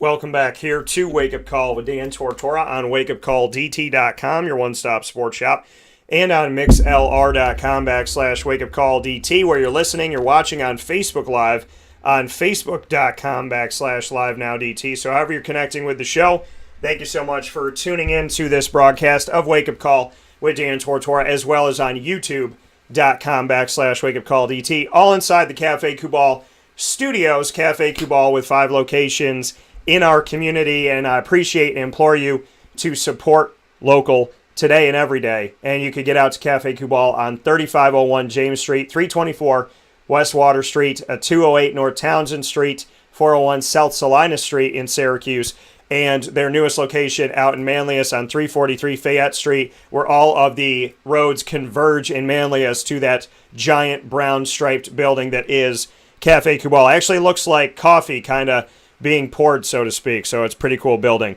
So make sure you check that out. With that being said, we're inside of the second hour of today's very special broadcast inside of MonPazPopcorn.com's What's Poppin'. Life Through the Eyes of a Walk-On with Jacob Hill was hour number 1. Chris McKenzie's here in hour 2. I jokingly called him Mr. McKenzie when we were getting ready off the air, and he quickly told me, I don't want to hear none of that. So let's bring him on. Chris, how are we doing today? Hey, how are you, Dan?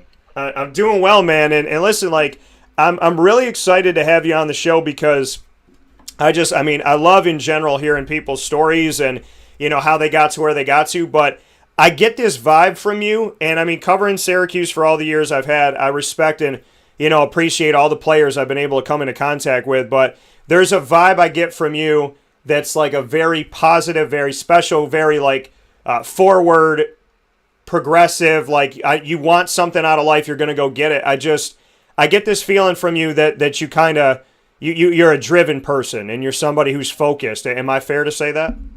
Yeah, I like to think that I am those things, and, you know, we all make mistakes along the way, but I try to uphold, you know, some integrity, you know, try to make my parents proud, make myself proud, and make my alma mater and the people around me proud. You know, and you're coming from the Bronx. We were talking about that off the air, and, you know, my grandmother grew up in Brooklyn. I'm wearing my Spain shirt today, my España shirt, and I'm wearing that in love of my family out in Spain right now. And they watch the show 5 hours ahead of time, and I appreciate it. So to the Gutierrez and the Caraco family, thank you so much for the love and support. But it's just really, really cool to have that connect of them coming back to Brooklyn to visit her. You're out in the Bronx, like, I love being able to go out, visit, walk around, get a feel for it. All my experiences in New York City and Long Island and like Bronx, any of those areas has been unique. Every single one of them has been different, unique, cool. It's almost like, to me, like writing a movie, so to speak, when I go down there. I get a certain sensation, a certain feel when I'm in that area. So what can you say about being down in the Bronx? What a great analogy. And yeah, I actually grew up in this area, in the Harlem, Bronx area, and when I graduated from Q's and decided to come back to the city, it was just a natural for me to move back here. Growing up here, it was a very interesting time period. It was during the time when the war on drugs was happening, right? I grew up in the 90s in Harlem, where there was a ton of crack distribution and drug dealers and users all around the area. And, fast forward 30 years later, here in 2021, I mean, if you walk through Harlem, you wouldn't even recognize the place. There's high rises everywhere. There's Whole Foods, big businesses are in Harlem, and it's a pleasant change. But gentrification is real, and I almost feel like I'm contributing to it a little bit, but in a good sense. It depends on your lens, if you want to see it as a negative thing or as a positive thing. Well, yeah, and I realized that in Brooklyn too. Like when I went to Brooklyn to cover the ACC tournament at the Barclays Center, there was that thought of, back in the day, you couldn't walk around Brooklyn. It wasn't safe to be around Brooklyn. And it's like, well, now, you can go wherever you want, and there's outdoor cafes, and people sounded like pissed about it. Like, why isn't it still not safe? You know what I mean? And I was like, well, isn't it good that it's like safer now and you can walk at night? But there was some people that kind of, I don't know, like speak on that dynamic a little bit, Chris, because there was that feeling of people not necessarily wanting unsafe or wanting violence, but they kind of thought that maybe like Brooklyn lost its swagger a little bit.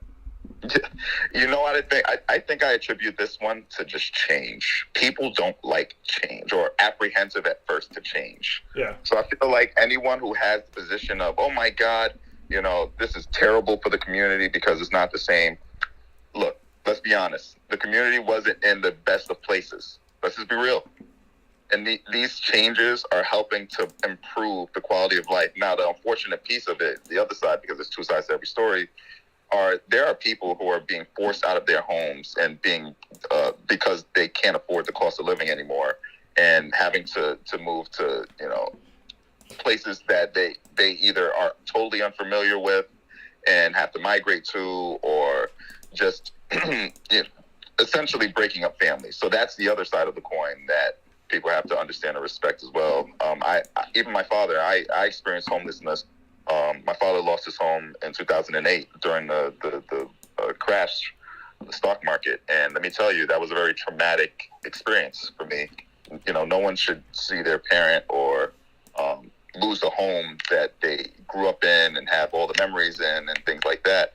That was a dynamic of the stock market crash and the dynamic of the rapid gentrification that was happening in Harlem. I don't think there's a single building or a single apartment that goes for under $600,000 in Harlem today. And to give you perspective, when my dad bought the home, I went on Zillow because I was just curious. Let me see how much it cost at that time when we lost the home. It was going for $200,000, and that was 2008. And now, fast forward, half of these places are going for well over $1 million. It's growing so fast that it scares people, and I think the fear of change is really why people might be apprehensive. Sorry for the long-winded answer. No, not at all. I mean, listen, Chris, I'm here to hear your story, and I'm here to hear what you have to say. So you want to talk for 10 minutes? I will gladly sit here and listen, because that's what we're here for. I'm here to showcase your life and what you've seen. And I mean, and I'm sorry about how is your dad now? He's better, but I mean, I wish I could have a happy ending story to tell you right now, but I think we're still halfway through the book. We'll get to the end where there's sunny skies and happiness, but right now he's in a nursing home, just because he had a really severe stroke that basically retired him. So he's not able to move his arm. He's disabled in his left arm, and he has some cognition issues because of the stroke. But he's in great spirits. We stay prayed up every day, and we're going to make sure to get him into a much nicer home so that he can live the rest of his life, in peace. So, I mean, seeing your dad in 2008 go through all that, and then seeing him in a nursing home right now, I mean, you're young, Chris. Like, how have you navigated through it? How's your family done it? And, are you okay? I mean, how How is the McKenzie family right now? Yeah, so the McKenzie family is keeping on. It has been very tough. How is the I've been forced to McKenzie grow up family at a right very now? rapid rate. Yeah, so right? The McKenzie family, I'm grateful. It's a privilege to have pressure on you.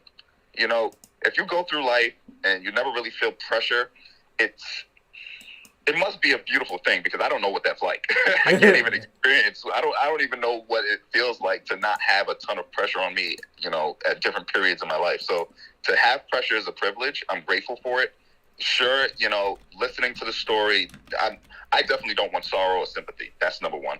Number two, I truly believe that hopefully this story of mine can resonate with someone else and inspire and hopefully invoke, you know, just empowerment that people are going through tough situations and they can still come out on the other side positive and successful. And ultimately, that's what my story, hopefully, you know, will be my legacy. I hope that I'll have a family and kids that people can talk about me and be proud of, and hopefully inspire some kids along the way that they could do it too. You know, and that's the thing. Speaking here with Chris McKenzie this morning on Wake Up Call with Dan Tortora, Syracuse Orange football alum, and so much more than that.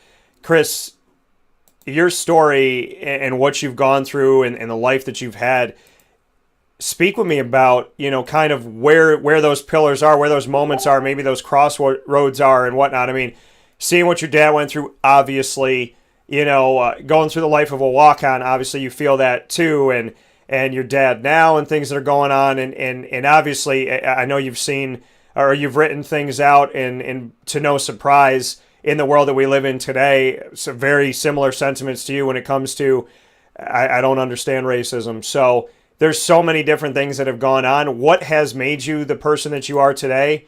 What can you kind of look to as the pillars to say, like, this is why I'm Chris McKenzie right now? Like, this is why I am who I am today. For sure. I think the number one pillar is Jesus Christ. I don't want to preach because I don't know your audience. But listen, I told my audience not to interrupt you. I believe in what I believe in. They believe in what they believe in. Some of them believe what I believe in. Some of them don't. Just as I respect them, I ask them to respect me. I believe in Jesus Christ. You want to talk about it? This is a forum where you can. This is one of the shows, even if it's the only sports show in the world, that if you want to talk about it, Chris, because I want the raw, unedited you, and I appreciate and respect God, so I have no problem with you mentioning that.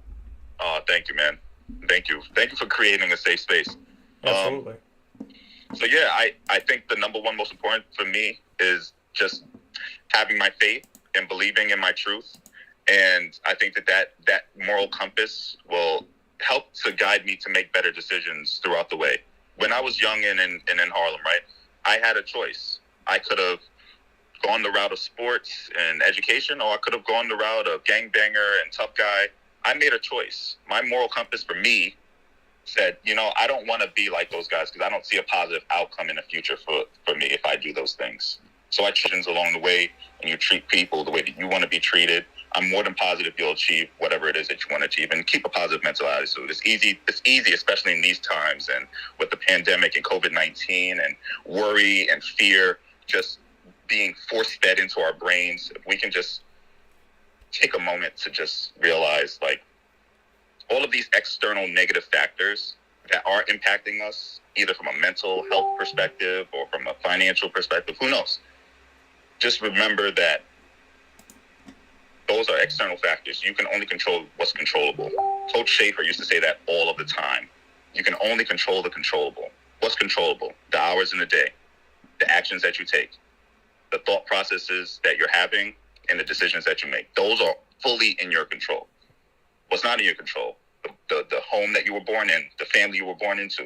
You know, some people were blessed. Some people were born into like gigantic trust funds and, you know, tons of wealth, but maybe not a lot of love in the family. So they may find that they have all of this superficial material objects, but they're lacking love and compassion and happiness because they were devoid of that because they were spoiled with riches. And then there are other people who had very, very low amounts of financial, you know, economic strength, but they had tons of love, tons of passion, tons of support, And these people are extremely happy and peaceful and can go through life.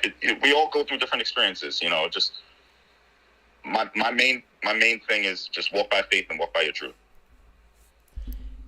I love this, man. I'm sitting in the studio right now with chills, man. Like I respect that and I appreciate it. It goes off of what Jacob and I were just talking about. It goes off of things that are happening in my life right now and things I've thought about, things I grew up with. You know, I to think that there is no God putting all this stuff together. I tell people all the time, whenever somebody goes, oh, what a coincidence, I go, it's a God incidence. There is no, like, I tripped and fell on that. No. Like this, you know, things happen when they're supposed to happen, and, you know, angels come when they're supposed to come. So, you know, like, I'm so moved by it. And I actually, what provoked me to reach out to you was your message that you put out on social media, and you put it out on Facebook on March 4th, and I want to read it. Today marks the 10-year anniversary of me walking onto the D1 football program at Syracuse University to pursue my dreams, to pursue my dreams of playing pro ball. Didn't make it, but I gave a valiant effort and met some incredible people along the way. No one can tell your story like you can. We all have experienced some struggle. Some of the finer details of my story include my father being evicted from the home I grew up in, quitting my job at Equinox as a T3 personal trainer and taking the leap of faith, my mom fleeing from DV, my guardian angel Jamie mentoring me while homeless, suffering from adult ADHD and trying to be a functional student, secretly playing video games afraid of the stigma. All of my SU football brothers wasn't easy, and I'm proud of the perseverance I displayed and support I received from others to push through. The image in the photo to me represents one phase, community effort. So tell me why you wrote it and what provoked you to put it out there. Yeah, I displayed a ton of vulnerability there. You know, part of me wanted to show my younger cousins and others who came from the inner city youth, impoverished background with big dreams of whatever goals they have for themselves. I just want people to realize, like, it wasn't all rainbows and sunshine. There was a lot of turmoil, a lot more that I didn't state. And when people see that success is not a linear line, and that there's peaks and valleys and troughs and nails and freaking lions, you know, it helps them to put it in perspective, especially if they're going through a tough time. We all go through tough times at different points in our lives. And when I see celebrities or public figures becoming vulnerable and sharing their toughness, I'm like, wow, they went through a lot. And because they went through a lot and they made it out positively and did well, shit, I can too. And that's essentially what the spirit was for why I shared that post. You know, and that's the thing. I mean, you talked about, and you kind of hit, like, it's something that hit with me was when you said, you know, I had to secretly play video games because of the stigma. You know, I tell people all the time, like, I didn't grow up in a world where it was cool to read comic books and wear Spider-Man t-shirts. It was the opposite.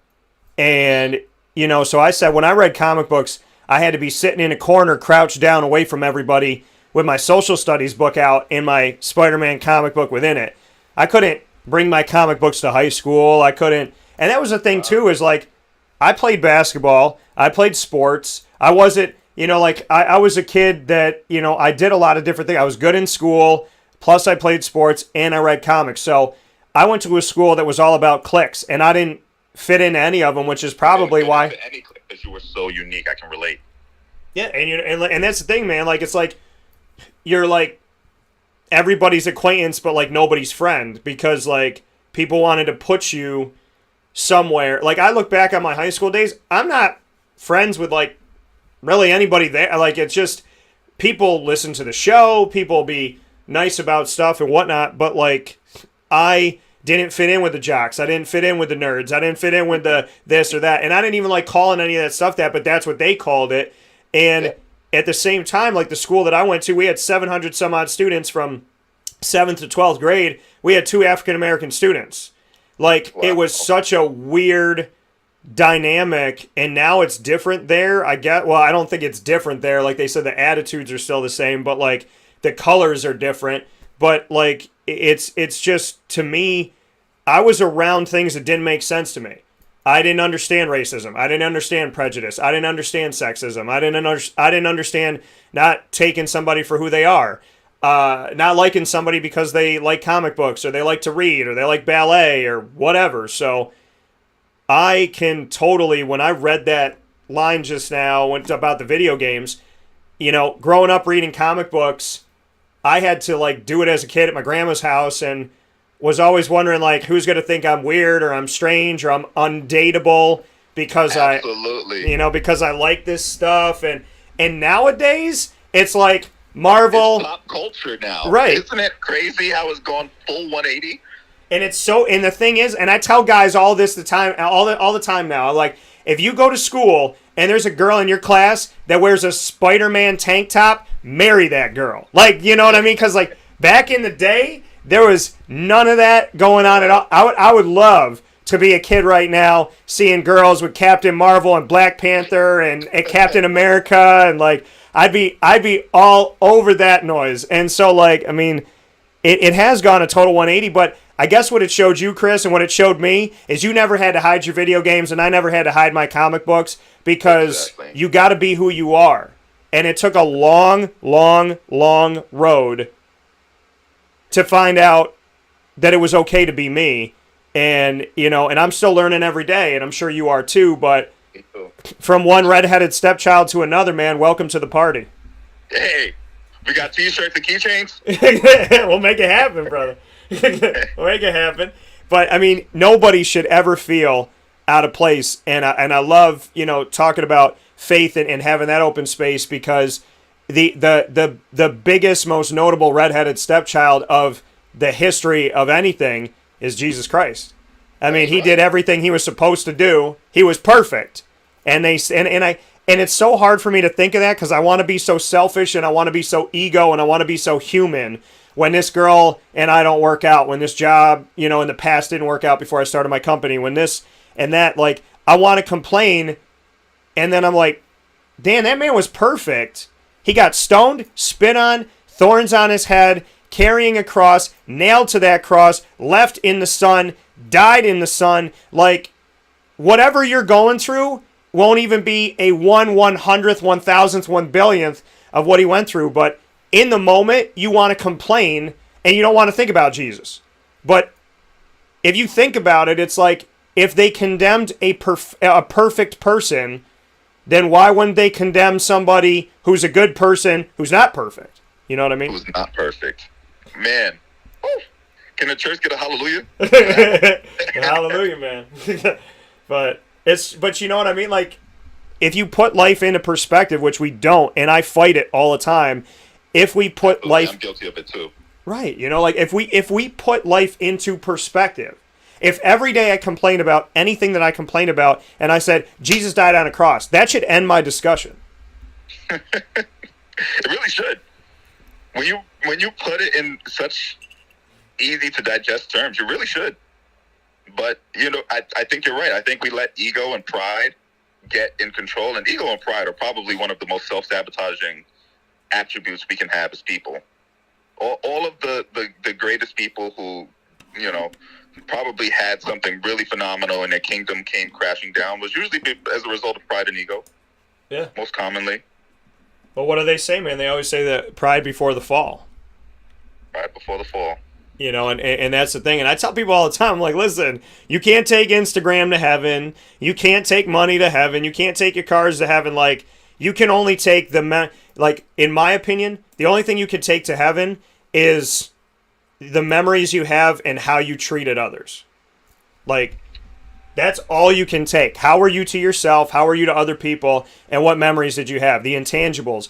That's the stuff you can take. The stuff you can't grab in the air, but the stuff that's inside of you. Your soul downloads that information. It can't take cash. It can't take, you know, how many things you bought for yourself and what you got and all that stuff. It's not going to take how many Twitter followers you have.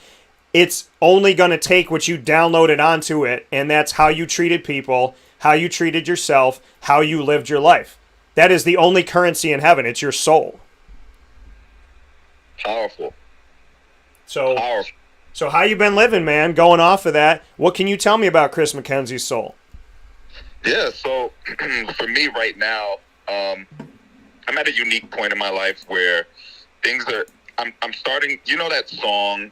I'm seeing clearly now. The pain is gone. Yeah. I'm kind of like there. I'm not all the way there, but I'm kind of there. I'm starting to have a little bit more clear direction on the things that I truly want out of life. And let me tell you, as a young man, it's really easy, especially because social media, it forces this stuff onto you. As a young man, I would say even 5 years ago, the only thing, if you asked me what I wanted out of life, was probably purely superficial materialism, consumerism bullshit. Can I curse? Is that okay? There ain't no FCC on the internet, so. Cool. And now, you ask me today, I want a beautiful family. I want healthy babies. I want a good career and some cool side hobbies that can keep me inspired. And I want to retire, without needing to work, but wanting to work if I felt like it. That's ultimately, truly what I want. End game.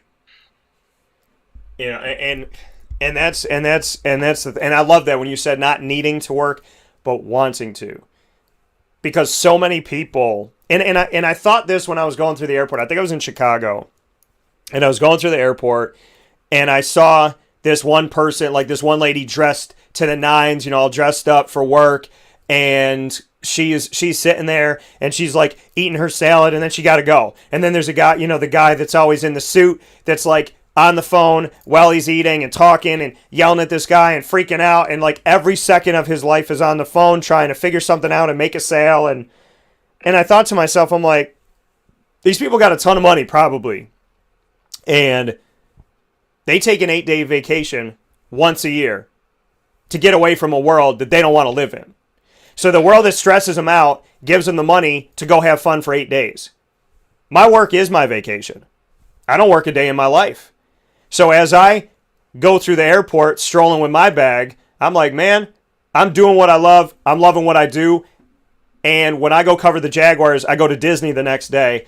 Like, I'm living my life and I'm enjoying my life. And I don't have as much money as they have, but the currency in my soul, I got that.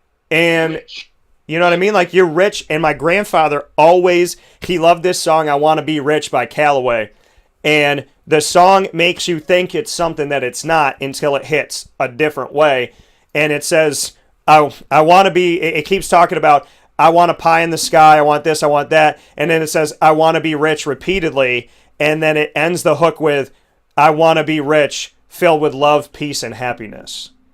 And so it hits you with the, I think this is what he wants. I want this, I want that, I want that. But no, what he really wants is love, peace, and happiness. So you can make $1 million, and I will someday. And I know I'll be giving it to people that need it. But it's, it's like, I'll get there, but I see people that are there, putting themselves in situations where their frenzied, crazy, stressed out of their minds. I had that job. I worked for a company with a big old sports name, and I remember going to dinner. My mom and my dad, my aunts, my cousins that are like my brothers, Nico and Miguel, and my grandmother, G-Mama, that just passed a few years ago. And we're all, thank you. And we're all sitting and talking with each other, and we're at dinner at a table in the middle of the room. And I got my hand, I'm on the phone, I'm typing, I'm eating pizza. I got the pizza next to my laptop that's balanced between two tables while I'm typing a story for this company in the middle of dinner, not paying attention to anyone, not talking to my grandma who's next to me because I'm doing this and doing that. And then I had to rush and go to a game. I remember saying to myself, I never wanted to work for this company, and I will never work for this company again. And something inside, I was like, I will never go to dinner and have one hand on a laptop and one hand on my pizza. Like that, to me, that's that thing that I never want to be and I never want to see. So as hard as I work smarter now, and I spend time now Because when I'm done, Chris, when I'm done with this world, when God says it's time, I want you, my mom, my dad, I want people that know me to say, no matter how busy he was, how he looks like he was always doing something, always out, he had his hand in 15 different things. When I called him, he was there. When I texted him, he was there. Somehow, some way, Dan was always there for all of us as hard as he worked. That is what I want. I don't want to be the guy with a hand on my computer and a hand on my pizza. Wow. I think you and I have a very similar spirit. I thought I did at one point in my life, and then I realized, not really, man. That's not what I want. No, because I mean it doesn't, and I talk to friends that go through this. Like, I made this sale, and I was like, oh man, that's great. He's like, no, because every time I make one, they want me to make another one. I said, bro, I worked there. I get that. I brought a company that paid me $2,500. I brought them $5,000. I doubled their money. And the guy screamed at me in public during an event, and I told him, we must have misunderstood each other when we signed on. And he looked at me, and I said, I don't need this. Right. I don't need this job. And you can keep your money, because after tonight, I'm not coming back here. And it was like, he's like, oh, so you're a quitter? I said, no, I just don't work with people that disrespect me. Wow. Look at you standing up for your integrity and dignity. You have to. You have to. Because I will tell you something. Yeah, it sucks when you don't have the money you want. Yeah, when you start now. Yeah, it sucks when Corona hit. Yeah, it sucks when, people you love pass away. Or I was married and years ago and now I'm not. Like, it stinks when certain things happen. But when I look back on my life, God hit my reset button in my marriage. I am so grateful. With no disrespect to her, I am so grateful that she did what she did and she's gone. I am so grateful that my parents are the people that they have chosen to work to be to this point and to be in my life. My mom, with all that she has always done, my dad, what he has worked to do. Like, I am so grateful for all the things that I have, all the adversity, all the pain, because it made me who I am. And I could tell you that my integrity, respecting myself, I didn't do it for the longest time. So the heck I'm going to let anybody else do that to me. And it took a while to find my voice. It took a while to find that ability to look at them and say, you know what? I don't need this. But I'm the type of person where I can't. That gave you that voice. What'd you say? What was it that gave you the voice to say that? Because not many people can and would do something like that. What was it? Chris, I gotta tell you, like, epiphany moment? Was it just, you know what, I'm fed up? Was it? It was feeling like, in order to do what I loved, I needed to let people treat me like garbage for I needed to make this money to do what I love and to have that be my job. So I had to rely on these people that just use and abuse you. And I just got to a point where I was like, man, I'll do what I love with a quarter in my pocket underneath a bridge. Because I can't do it. And I started my company with 27 cents in my pocket and $103 in my bank account. And, wow. I give my dad helped in the beginning, and definitely my mom helped. Like, they were there in so many ways. And I will never forget that.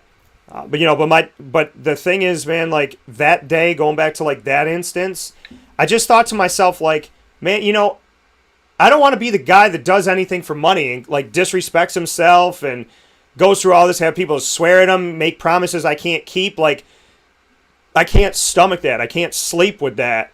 And I'll tell you that an epiphany moment that I had, I was working at a company doing my show, but I had to do other stuff within the company to have the show, and I got paid nothing to do the show, which was ridiculous. I got paid to do the other jobs, and when I was doing the show, I loved it, but the other side of it I didn't like, and I dressed up real nice for work, and I put on my camel coat and all that, my trench coat. And I looked in the mirror, and I'll never forget this day. I looked in the mirror in my first apartment, And I looked at myself and I said, you let me know when you're going to be Dan Tortora because I'd love to see him. And I think within just within a week or so of that, I called my parents and I'm like, I'm done. I got to be done with this place. And my parents were like, you got to have another job before you do it.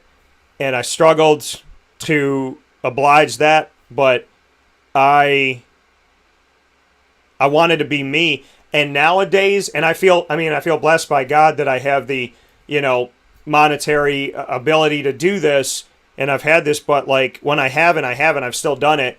I've left places where I lost almost $4,000 writing a guy out of a contract because he was sexually harassing his employees, and I was like, I can't knowingly be a part of you. I can't partner with you. And I remember sitting in my car going, this world is messed up, that like I feel like I'm getting punished by doing the right thing. I said I was like, God, I know I'm doing the right thing and I'm not going to question you. But I called up my mom and I was like, I lost $3,800 to do this. Within a couple months, not one client, 3 businesses signed up. So I wrote him out. 3 businesses came in and covered it. And every time that I look up at God and I go, I'm going to do the right thing, even if it's going to hurt, he comes around the corner with not 1, not 2, but like, 10 bars of gold, like, go have a great time. And yeah. But enough about me. You got a story like that? Do you have something where you feel like you stepped up for your integrity, you found your voice? Do you have a story? Ooh, do I have one? So half of me doesn't want to start crying talking about this stuff.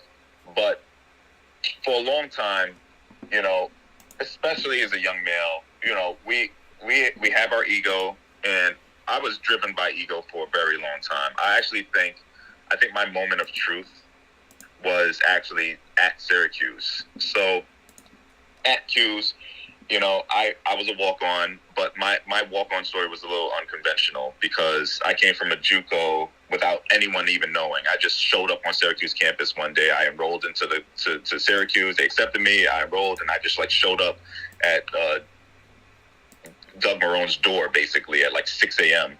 For one of their tryouts, and I blew it out the park. The other guys that did it, and actually 2 other guys made it. It was Caden Pfeiffer and Greg Tobias.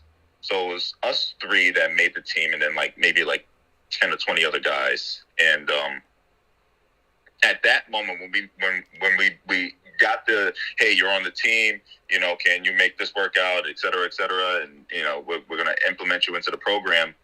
I said to myself, wow, I literally just quit my job on a whim to come to this university, and it's actually happening. Yeah. You can't make this story up. I haven't played football because, remind you, at that time I was 25 years old. I hadn't played football in almost 7 years, probably 8 years. So I was coming out fresh. And, well, I take that back. I'm lying because actually I was in JUCO. That's a lie. Before JUCO, I didn't play football for Window, and I was working at Equinox. So I take that back. That was embellishment.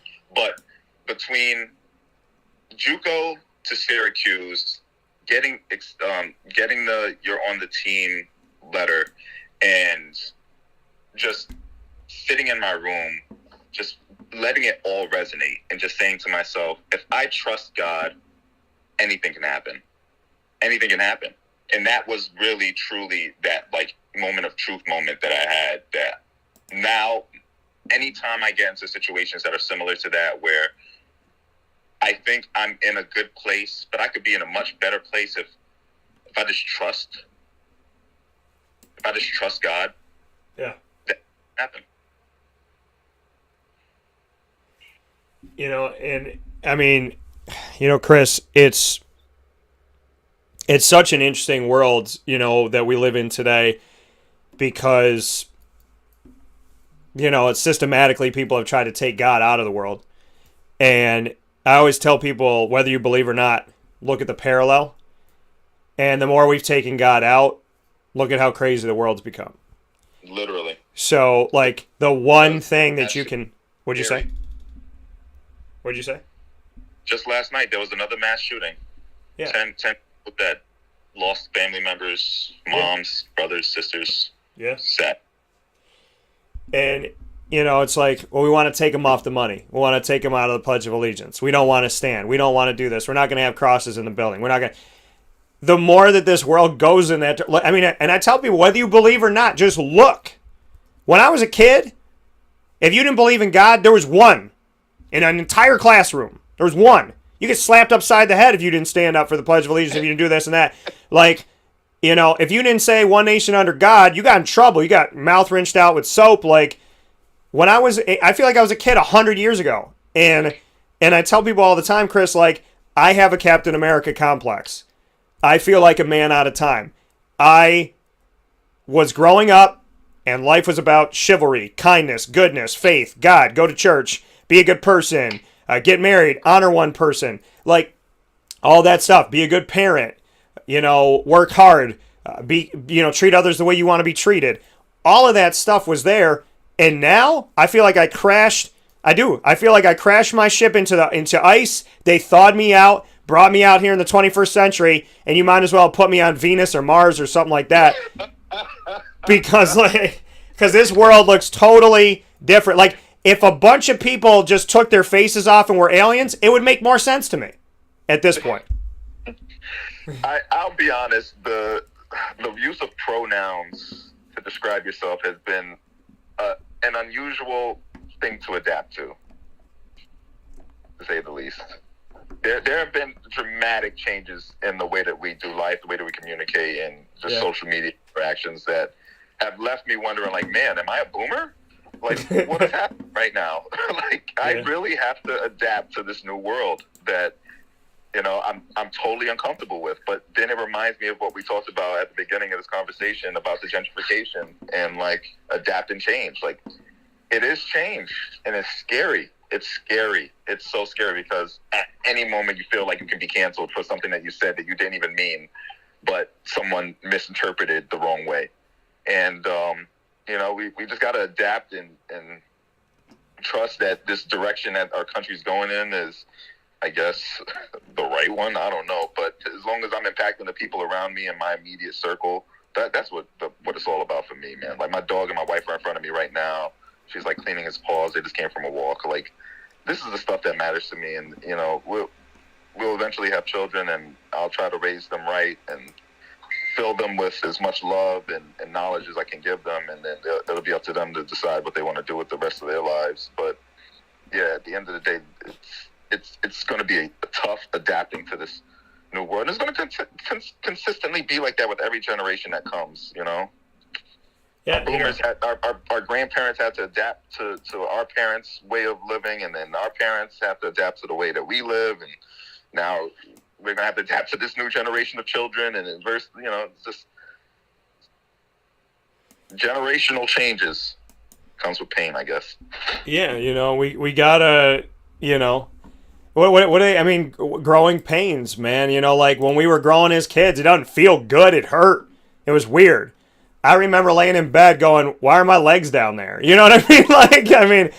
I just remember that. I remember, like, seeing that and just feeling so weird about it. And you know, remembering, like, vaguely how my legs would hurt or, like, maybe something like that. I mean, growing pain, it's real. You know, when you go through it, change and growth, I mean, it affects you, but you learn so much from it. And you take so much from it. And I got enough crazy ex-girlfriends to make me a good husband someday. So tell me before I let you go, what does a good marriage from your eyes with your wife in front of you right now with the dog, what does a good marriage look like? What does it feel like? Give me some thoughts here, because I've been through one that was not good, not healthy, not what I had hoped in front of God for it to be when I made that promise. So what does a good one look like?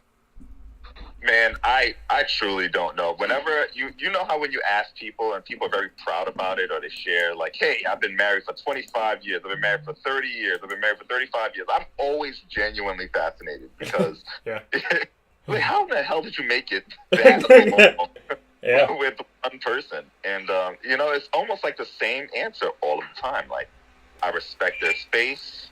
I respect who they are as a person. I learned about them. Like, we're always changing, so I was always in like a learning phase about this person because, as we age, our opinions change about things, the things that we want out of life changes. And like, as long as we're constantly in communication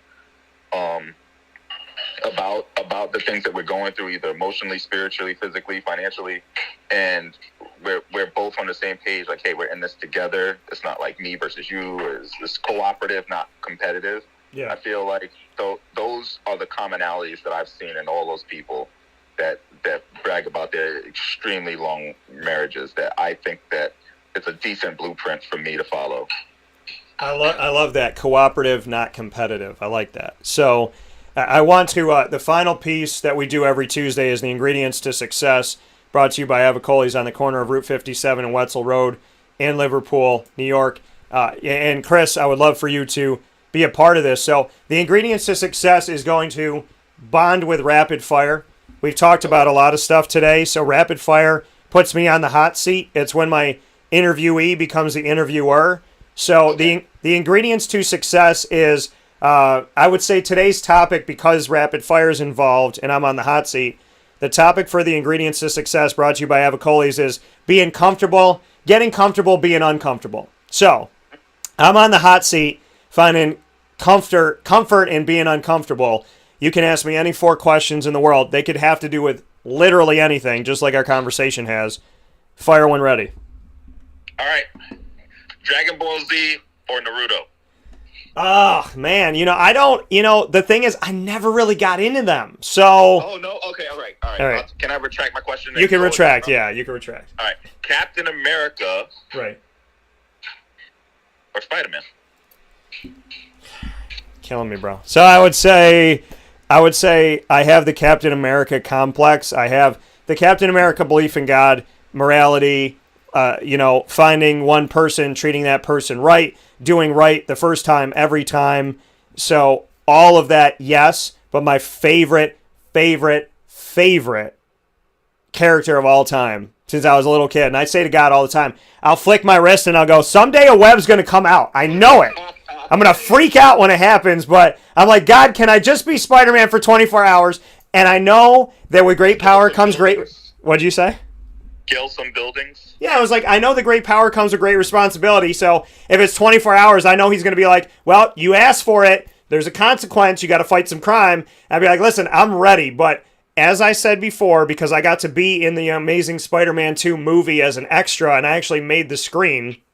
Whoa! I will tell the people that they would never have 3 Spider-Men if they let me do it first, because I would let them shoot me out of a cannon from day one. So it's Spider-Man all day, but I definitely have the morality and the romantic side and the God and all of that of Captain America. Okay. The Syracuse story for March Madness ended the Sweet 16, or do we advance further? I had them getting all the way to face Houston, which is ironic because the last time Syracuse went to the Final Four was in Houston, and now they're facing Houston for the right to go one step closer. So I cover Houston, I cover Syracuse, obviously devoutly my entire career. I cover the American, and Houston's in that, so I've interviewed them, and I got to speak with their coach and their player, and one of their players, Giroux. So I would tell you that it was a really hard decision for me to make because I am an impartial broadcaster and I will not make a bracket based on where I grew up. So I will tell you that I believe Syracuse can beat Houston. I hope they do. I have Houston advancing in my bracket. They're the number 1 rebounding team in the nation. Syracuse defeated the number 2 rebounding team in North Carolina already. So it's not out of the realm of possibility, and I would never put anything against Syracuse, especially now. So I hope that they prove me wrong, but I did have them getting this far. And if they have to face off against Sister Jean and Loyola Chicago, dude, that to me, that is my championship game. If that happens, that is my get your popcorn ready for Ma and Pa's sitting here with some kettle corn. Like, if that game happens, then I will be, like, the proudest fan ever. I'll tell you that much. Locked in. Yeah. All right, 2 more. City or rural living? Man, I kind of like a balance. So I'm in central New York, but I'm not, like, in a city. So I'll tell it to you like this. Would I ever live, like, in New York City, like Times Square? Like, would I ever live in, like, the city of New York? Hell no. Oh. But, like, but would I live, like, I need to have grass, and I need to have, like, I function somewhere between, I was born in the city, but part of me is the country. So, like, I'm a city country boy. I don't know how it happened, but, like, I appreciate both. I'm going to put it to you like this. I don't want to live where my neighbors can sneeze and it hits my kitchen table. But I also don't want to live where an alien can make a crop circle like Navigator to land there when they come. So I can't be far enough out that they're making crop circles, and I can't be close enough to my neighbors where they can breathe on me. I got to be somewhere in between. Okay. That's me. I guess final question on the theme of success. I think you already answered this question, but I was going to say love or money. Love, man. I mean, money you can't take with you. Love is forever. And my grandfathers passed away when I was 6, 29 years ago, and I still think about them every day. I actually have in my studio over my shoulder, for the people that are watching on YouTube and Facebook, there's a Navy hat that's here. That is my grandfather on my mom's side from World War II. And then there's kind of a launch looking thing here, and over in some of the space there, like right here where my hand is, there is a forklift. My grandfather that was in World War II on the Army side, on my dad's side, he worked at Miller Brewing Company and he drove a forklift. And when he retired, he took that out of his cake and he gave it to me. And my grandmother said, "Don't lick the wheels." And my grandfather looked at me and said, "You can." And so that is here. And so everywhere I go, they're always there and they're visible for a reason. So I would tell you, and that's kind of an ode to my grandfather's, is in the corner of the studio right above the Q's in the house sign. So, yeah, I would say love. And I believe in true love because I know that I have always brought that. I'm just looking for the other person to bring it to match me. Absolutely. So that's that, man. I'm off the hot seat. Ingredients to success. Finding comfort in being uncomfortable. Chris, I can only tell you that I feel like we barely talked about anything. I got ideas in my brain, so you and I having a similar soul cut from the same cloth. I think we're going to have a off-the-air conversation about how we can maybe do some other things together, because I feel like today was kind of like taking a sneak peek at a movie that I really want to watch. I would absolutely love to, Dan. It would be a real pleasure. So that coming from Chris McKenzie. Listen, man, give my best to your dad. Give him an extra hug today or whenever you get to see him next. And, you know, my best to the wife, to your dog, and to your whole family, future kids, everything going on. We will talk soon, but I can honestly tell you that God made this happen today, and there's a reason why you and I spoke, and you definitely have had an impact on me today, and I appreciate that. Thank you so much, Dan, for the time, and likewise, you sharing your story with me. I mean, no one can tell your story like you, baby. No one. Absolutely. So listen, take care of yourself, take care of the Bronx, and I'll talk to you soon. Talk soon. Bye-bye. All right, take care.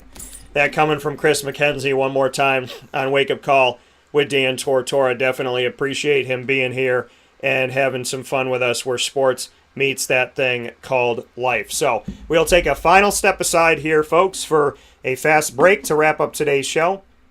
But if you've been listening to it, you know it, and I know it. This is one of the best shows that I have ever had the honor and privilege of doing on Wake Up Call with Dan Tortora. And knowing God, we're only going to get better from here. So stay with us into this fast break to hear from these great companies in Central and Upstate New York that support you. Make sure you support them right back. And we will be back to wrap up today's show right after this.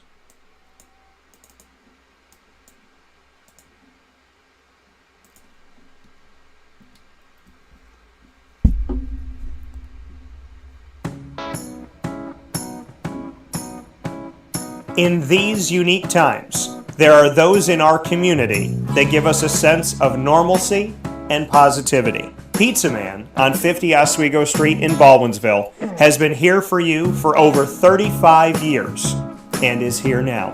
Call 315-638-1234 or order online at pizzamanbville.com to bring those familiar tastes into your home. And remember to come see our monthly on-site broadcasts centered around the community and our Baldwinsville Bees. Pizza Man in Baldwinsville. Any way you slice it, they are always here for you.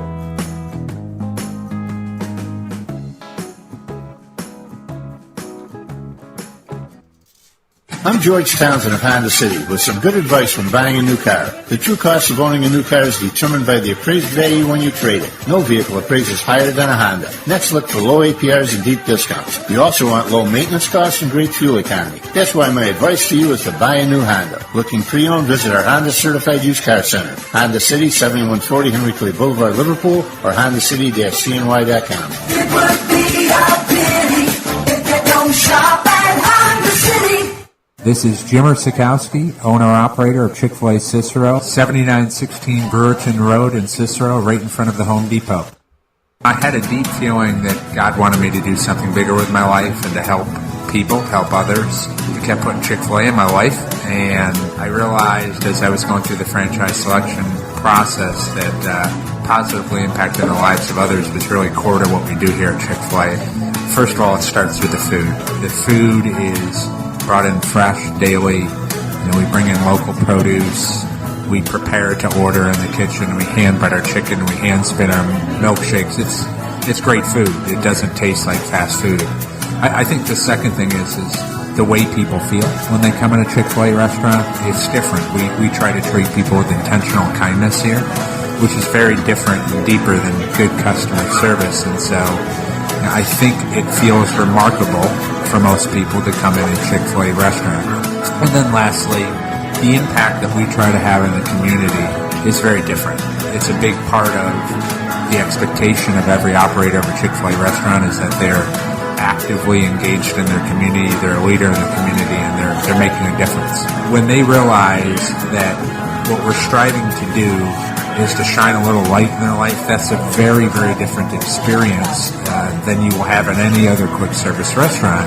And it's that remarkable experience that I think people will emotionally connect with.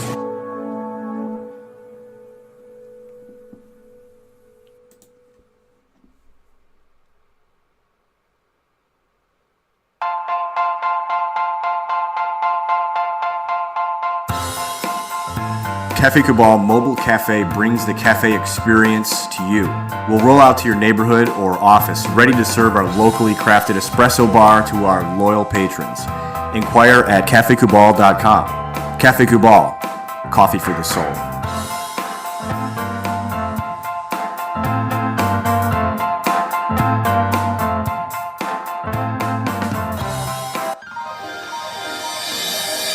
Ma and Pa's Kettle Corn and Popcorn Factory, located on 201 7th North Street in Liverpool, is home to over 40 flavors with more than 200 flavors in their total wheelhouse. Sky's the limit for this sweet and savory Central New York company. Keep it local at your parties, fundraisers, wedding showers, baby showers, and more by calling 315-450-MA-PA. That's 315-450-6272 for popcorn bars with custom flavors and colors at your upcoming event. Make sure to visit them on 201 7th North Street in Liverpool, New York. And for more information, go to maandpassnacks.com. Ma and Pa's Kettle Corn and Popcorn Factory.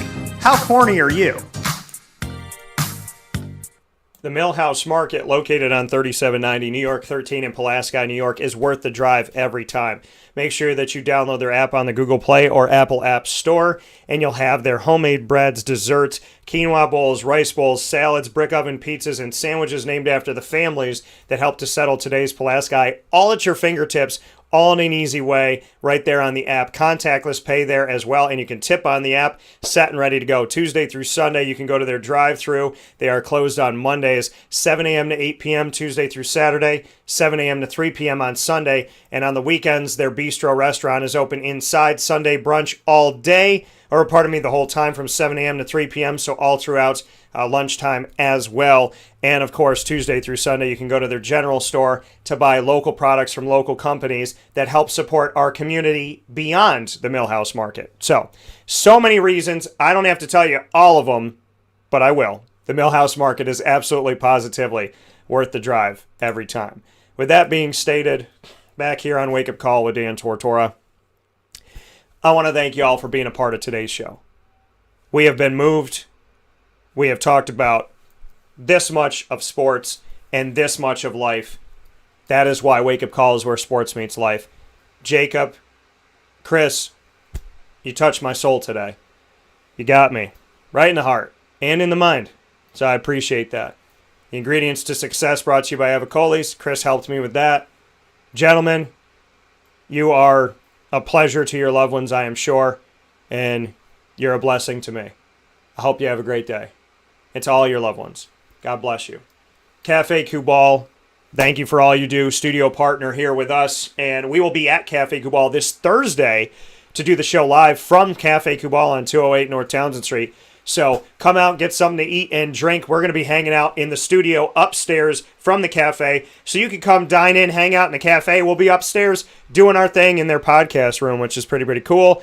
Gene Waldron's going to be joining me for that. Syracuse Orange basketball alum. We're going to be talking about Cuse while we drink some awesome stuff from Cafe Kubal. So thank you to everyone that's listening, watching, connecting with us in any way, shape, or form.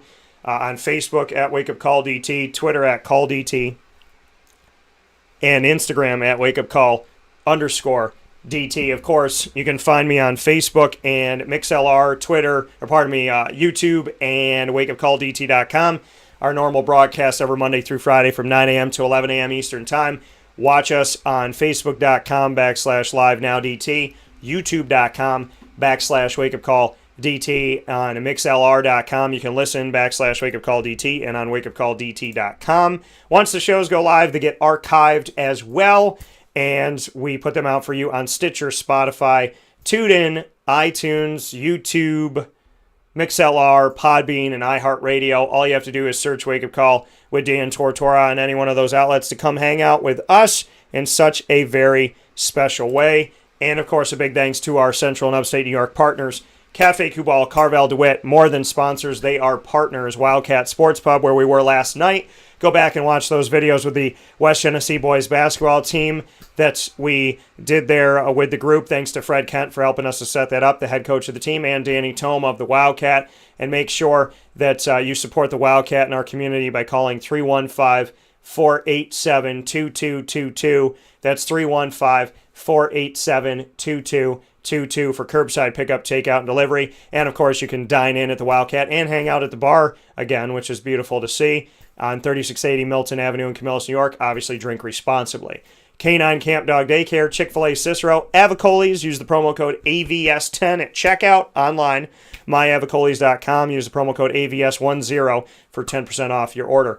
Honda City of Liverpool, K9 Campground Dog Boarding, Pizza Man, Millhouse Market, and Ma and Pa's Kettle Corn and Popcorn Factory. Use the promo code at maandpaspopcorn.com, DT20, to get 20% off. Syracuse's game is not until Saturday, so you want to get your popcorn ready. Go to 201 Old 7th North Street in Liverpool, or go online to maandpaspopcorn.com.